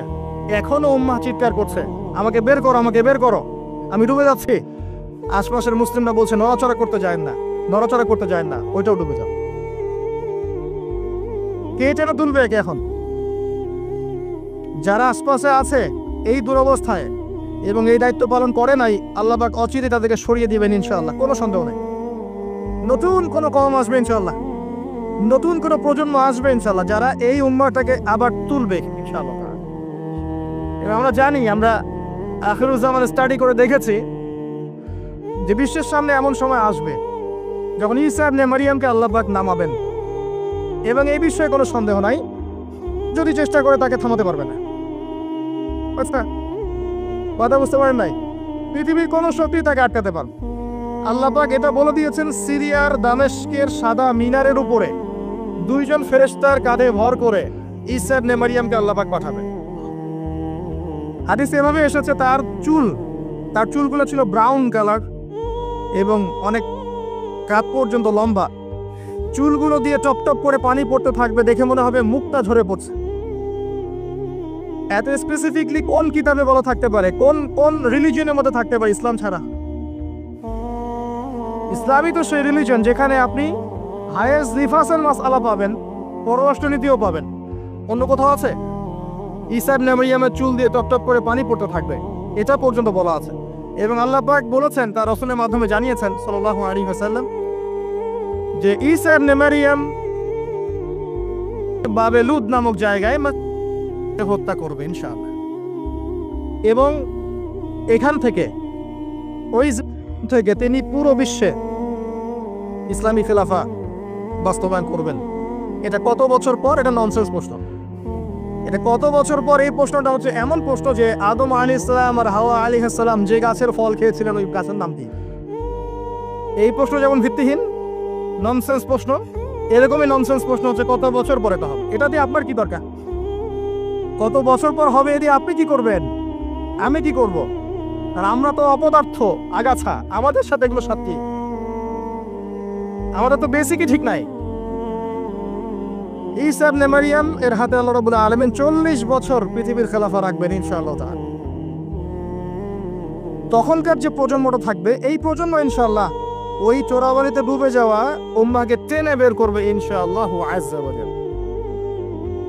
এখন সময়ের অপেক্ষা করে বসে থাকার জন্য আপনাকে পাঠানো হয়নি, আমাকে পাঠানো হয়নি।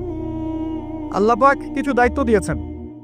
প্রথমটা বলছিলাম আপনাকে জ্ঞান অর্জন করতে হবে, এবং জ্ঞান অর্জনের প্রথম ধাপ হচ্ছে আল কোরআন।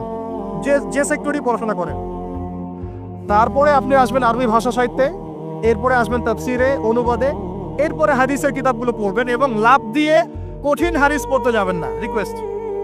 আগে লাভ দিয়ে খপ করে সহিহ বুখারী ধরতে যাবেন না, আপনি বিভ্রান্ত হয়ে যাবেন।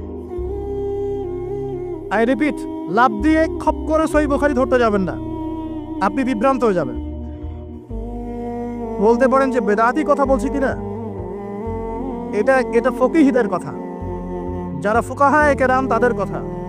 কারণ লাভ দিয়ে কেউ এমবিএ পড়তে পারে না, লাভ দিয়ে কেউ মেডিকেল সায়েন্সের বই পড়তে পারে না, এক লাফে কেউ এই যে ডক্টরেট করতে পারে না, পারে? তাকে ধাপে ধাপে উঠতে হয়, আপনাকে ধাপে ধাপে উঠতে হবে। হাদিসে আরবাইন দিয়ে শুরু করেন, যে মাদ্রাসায় কওমি নিসাবে যারা পড়েছেন সবাই জানেন এই বিষয়গুলো। ফয়জুল কালাম দিয়ে শুরু করেন, ক্লাসিক্যাল বই, বুলুগুল মারাম মিন আদিল্লাতিল আহকাম, এগুলো দিয়ে আগান। মিশকাতুল মাসাবিহ দিয়ে আগান। মিশকাত পড়তেই তো দাঁত ভেঙে যায়, এত সহজ মনে করেছেন? 2-4 পাতা হাদিস পড়ে নিজেকে মুফতি মনে করবেন না। ক্লাসিক্যাল বইগুলো অনেক কঠিন, এবং যারা আলেম ওলামা হয়েছেন এমনি এমনি হন নাই, সুদীর্ঘ পথ পাড়ি দিয়ে আলেম হয়েছেন।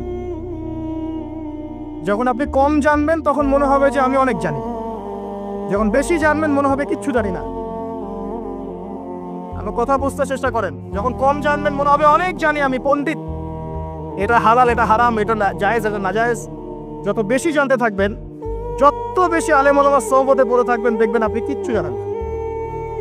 এবং যত দিন যাচ্ছে আমি নিজেকে এই জায়গায় ফিল করি যে আমি আসলে কিছুই জানি না। এবং আমি যেখানে বসে কথা বলছি, রাতের অন্ধকারে আমার কান্না আসে যে আমি যে এখানে বসে কথা বলছি, তাহলে উম্মার কি অবস্থা বোঝা আমার শেষ। কথা বুঝতে পারছেন না? এখানে বসা উচিত ছিল এমন মানুষের যাদের হাতে ইসলামের বিজয় হবে। সেখানে আমার মতো নগণ্য মানুষ বসে আছে, তার সাথে একটা ছবি তোলার জন্য মানুষ হুমড়ি খেয়ে পড়ছে। তারা চিন্তা করেন বাস্তবতা কি জিনিস। আল্লাহ পাক আমাদেরকে বুঝদান করুক। প্রত্যেকটা ঘরে ঘরে একটা করে ইসমাইলের মতো ছেলে তৈরি করেন আলাইহিস সালাম। প্রত্যেকটা ঘরে ঘরে একটা ওমর এবং খালিদের মতো ছেলে তৈরি করেন। মারিয়াম, আয়েশা রাদিয়াল্লাহু আনহুমা তাদের মতো করে মেয়ে তৈরি করেন। আজকে থেকে 50 বছর পরে রেজাল্ট পাবেন ইনশাআল্লাহ। ইসলামের বিজয় হুট করে হবে না। আল্লাহ পাকের সিস্টেম, সুন্নাহ হচ্ছে আল্লাহ পাক হঠাৎ করে কিছু করেন না। রাত থেকে দিন হয়, ধীরে ধীরে হয়। দিন থেকে রাত হবে, ধীরে ধীরে হবে। ধাপ করে রাত হয় না, ধাপ করে দিন হয় না। আর আমরা এটা আশা করে বসে আছি যে ধাপ করে মনে হয় ইসলামের বিজয় হয়ে যাবে, জি না? ঈসা ইবনে মারইয়ামের সেই সময় আসতেও দেখবেন অনেক পর্যায়ে পার হবে, বিশ্ব এই অবস্থা থাকবে না। 1/3 মানুষই থাকবে না, ডেড। এবং কে জানে আগামী 10 বছরের মধ্যে নাও থাকতে পারে। আল্লাহু আলাম। যা শুরু হয়েছে বিশ্বে, যারা আমাদেরকে হিউম্যানিটি শিখাতো, এক সময় মানবতা শিখাতো, এরাই দেখবেন এখন অমানবিক আচরণ করছে। এটা ওপেন সিক্রেট। যারা আমাদেরকে মানবতার ধ্বজাধারী হয়ে আমাদেরকে মানবতা শেখায়, আমরা যদি বাধ্য হয়ে কারো কাছে বহির্বিশ্বের কাছে ঋণ চাই, আমাদেরকে নিয়ে ঠাট্টা মশকরা করে। আর এগুলো এখন সব মিডিয়াতে আসে, আমাদেরকে কিছু মনেই করে না।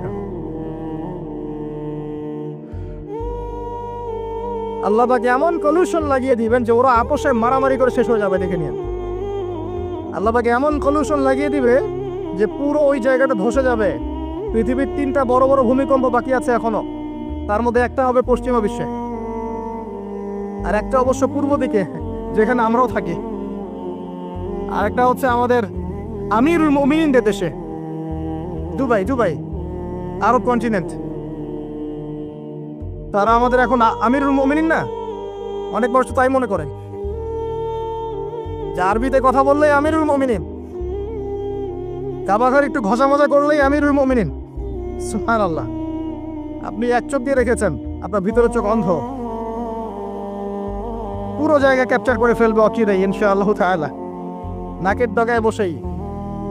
এবং মুসলিমরা মেনেও নিবে সেগুলা, তার সাথে বন্ধুত্ব করে ফেলবে, এবং সে ডমিনেট করবে পুরো আরব বিশ্বকে। চ্যালেঞ্জ করলাম, দেখে নিন ইনশাআল্লাহ তাআলা। আপনি এখন অন্ধ, যখন আসবে তখন দেখবেন তার উপরেই চাপ সৃষ্টি করা হবে। কে নিঃসন্দেহে সন্ত্রাসী বলা হবে যদি ওই সময় মিডিয়াগুলো থাকে, এবং মুসলিমরাই এগুলো ঢোল পিটাবে, দেখে নিয়েন। এক শ্রেণীর মুসলিম বের হয়ে যাবে তখনও, যখন বলবে জি আদি খারেজি, এটাও বলবে।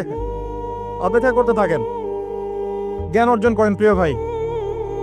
হাদিসের কিতাবের কথা বলছিলাম, আগে বড় জায়গায় যায় না, মিশকাত শেষ করেন, আস্তে আস্তে ইবনে মাজায় যান, তিরমিজিতে যান, আবু দাউদ পড়েন, নাসাই পড়েন, পরে যান বুখারী মুসলিমে। তখন কি ইনশাআল্লাহ আপনি বুঝতে পারবেন। আর এই পড়াশোনা করবেন কোথায়? একা একা? বাজার থেকে যাব, পাবলিকেশন থেকে বই কিনবো, আরবি এবারত জবরজেদ পেজ দিয়ে আছে পড়বো, বাংলা অনুবাদ পড়বো, মুফতি হয়ে যাবো, তাই নাকি? শুকরান। কে বলেছেন কথাটা?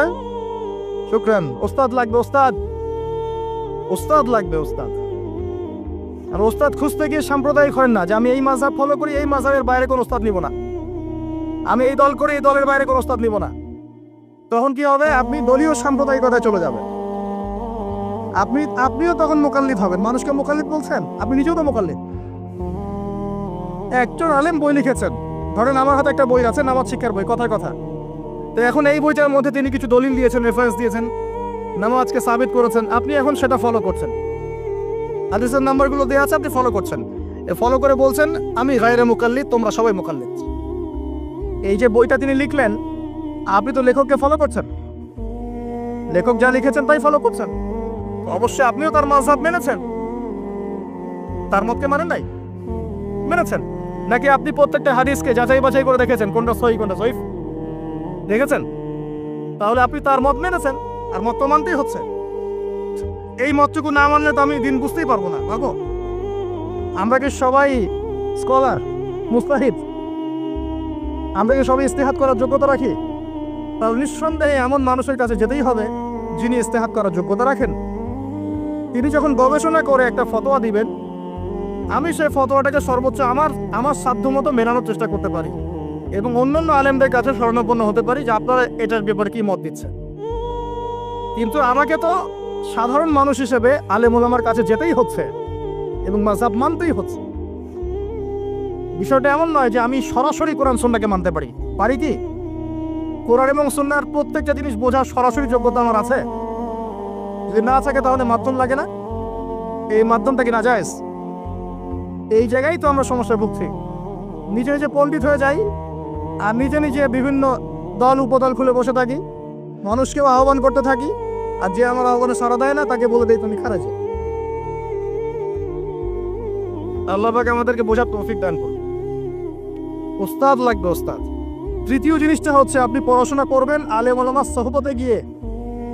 এবং এই পড়াশোনাটা একা একা করতে পারবেন না। আপনি তাদের কাছে যাবেন, আরবির ক্লাসিক্যাল বইগুলো পড়বেন। এটা শুধু পড়ার জন্য নয়, বরং তাদের সোহবত থেকে, চরিত্র থেকে জ্ঞান শেখার জন্য। আমার কথাটা বোঝার চেষ্টা করেন।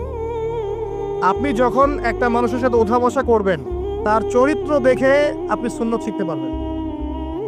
রাসূলুল্লাহ সাল্লাল্লাহু আলাইহি ওয়াসাল্লাম এমনভাবে কি ইসলাম শিখিয়েছিলেন, একটা কাগজের মধ্যে সূরা লিখে দিলেন, বাসায় যাও পড়ে নিও। সাহাবীদেরকে এমনভাবে শিখিয়েছেন? সাহাবায়ে কেরাম কোরআন সুন্নাত আর সোহবতে এসে শিখেছেন, তাকে দেখে শিখেছেন। কেমন করে তিনি কথা বলেন, কেমন করে ওঠেন, কেমন করে বসেন, কেমন করে চিন্তা করেন, কিভাবে তিনি ঘোড়সাওয়ার হন, বাসায় কি করেন, নামাজ কেমন করে পড়েন, প্রতিটা বিষয় তিনি তারা দেখে দেখে দেখে দেখে আয়ত্ত করেছেন। আব্দুল্লাহ ইবনে মাসউদ রাদিয়াল্লাহু আনহু সম্পর্কে বলা হয় যে তিনি এমনভাবে নবী সাল্লাল্লাহু আলাইহি ওয়াসাল্লামকে দেখেছেন, কপি করার চেষ্টা করেছেন, যে তিনি উঠতেন তার মতো করে, বসতেন তার মতো করে, কথা বলতেন তার মতো করে। সুবহানাল্লাহ। সোহবতেই আপনাকে নূর দিবে ইনশাআল্লাহ। এবং যখন আল্লাহর নূরপ্রাপ্ত মানুষের কাছে গিয়ে আপনি থাকবেন, তখন আপনি বুঝতে পারবেন যে আপনার ভিতরে কোথায় ত্রুটি আছে। আপনার ভিতরে ত্রুটি কোথায় আছে এটা আপনি ধরতে পারবেন না, মানুষ ধরিয়ে দিতে হবে। এবং আল্লাহওয়ালা মানুষটা যদি ধরিয়ে দেয় এবং আপনি সংশোধন করে নেন, তখন আপনি সঠিক পথ পাবেন ইনশাআল্লাহ। সোহবত, এই সোহবত আপনাকে তাজকিয়া দিবে। তাজকিয়া মানে কি? আত্মশুদ্ধি। তাজকিয়া মানে আত্মশুদ্ধি, এবং আত্মশুদ্ধি হচ্ছে এখনকার সবচেয়ে বড় বিষয়। আত্মশুদ্ধি নাই, বড় বড় লেকচার দিয়ে লাভ নাই। আত্মশুদ্ধি কখন আসবে? যখন কলবে নূর আসবে। কলবে নূর কখন আসবে? যখন আপনি বেশি বেশি কোরআন তেলাওয়াত করবেন, 1 নাম্বার। 2 নাম্বার, যখন আপনি বেশি বেশি মউতের ফিকির করবেন। 3 নাম্বার, বেশি বেশি কবরের চিন্তা করবেন, পরকালের চিন্তা করবেন। 4 নাম্বার, বেশি বেশি আপনি আল্লাহর জিকির করবেন। 5 নাম্বার, বেশি বেশি আল্লাহর কাছে দোয়া করবেন। কম খাবেন, কম ঘুমাবেন, কম স্ত্রী সহবাস করবেন, কম মানুষের সাথে মিশবেন, কম কথা বলবেন। নূর আসবে ইনশাআল্লাহ। যত বেশি খাবেন, যত বেশি ঘুমাবেন, বেশি বেশি যৌন সম্পর্ক করবেন, হালাল হলেও বেশি বেশি করবেন, আপনি থাকবেন, তখন আপনি বুঝতে পারবেন যে আপনার ভিতরে কোথায় ত্রুটি আছে। আপনার ভিতরে ত্রুটি কোথায় আছে এটা আপনি ধরতে পারবেন না, মানুষ ধরিয়ে দিতে হবে। এবং আল্লাহওয়ালা মানুষটা যদি ধরিয়ে দেয় এবং আপনি সংশোধন করে নেন, তখন আপনি সঠিক পথ পাবেন ইনশাআল্লাহ। সোহবত, এই সোহবত আপনাকে তাজকিয়া দিবে। তাজকিয়া মানে কি? আত্মশুদ্ধি। তাজকিয়া মানে আত্মশুদ্ধি, এবং আত্মশুদ্ধি হচ্ছে এখনকার সবচেয়ে বড় বিষয়। আত্মশুদ্ধি নাই, বড় বড় লেকচার দিয়ে লাভ নাই। আত্মশুদ্ধি কখন আসবে? যখন কলবে নূর আসবে। কলবে নূর কখন আসবে? যখন আপনি বেশি বেশি কোরআন তেলাওয়াত করবেন, 1 নাম্বার। 2 নাম্বার, যখন আপনি বেশি বেশি মউতের ফিকির করবেন। 3 নাম্বার, বেশি বেশি কবরের চিন্তা করবেন, পরকালের চিন্তা করবেন। 4 নাম্বার, বেশি বেশি আপনি আল্লাহর জিকির করবেন। 5 নাম্বার, বেশি বেশি আল্লাহর কাছে দোয়া করবেন। কম খাবেন, কম ঘুমাবেন, কম স্ত্রী সহবাস করবেন, কম মানুষের সাথে মিশবেন, কম কথা বলবেন। নূর আসবে ইনশাআল্লাহ। যত বেশি খাবেন, যত বেশি ঘুমাবেন, বেশি বেশি যৌন সম্পর্ক করবেন, হালাল হলেও বেশি বেশি করবেন, বেশি বেশি খাবেন, বেশি বেশি কথা বলবেন, আর বেশি বেশি মানুষের সাথে আড্ডা পিটায় বেড়াবেন, কলবের নূর নষ্ট হয়ে যাবে। এগুলো হালালের মধ্যে। আর হারাম যদি হয়, মদ পান করেন, জেনা করেন, ব্লু ফিল্মস দেখেন, পর্নোগ্রাফি দেখেন, মেয়েদের সাথে ডেটিং করেন, ফ্রি মিক্সিং করেন, হাবিজাবি, তাহলে তো নূরের কোনো প্রশ্নই নাই, নূরের সাথে আপনার কোনো সম্পর্কই নাই। তো এগুলোর পরেও আরো বিষয় আছে। এগুলোর পরের বিষয় হচ্ছে কলব থেকে কয়েকটা বিষয় দূর করতে হবে। আবার 1 নাম্বার, দুনিয়ার প্রেম। দুনিয়ার প্রেম দূর করতে হবে। দুনিয়াতে থাকতে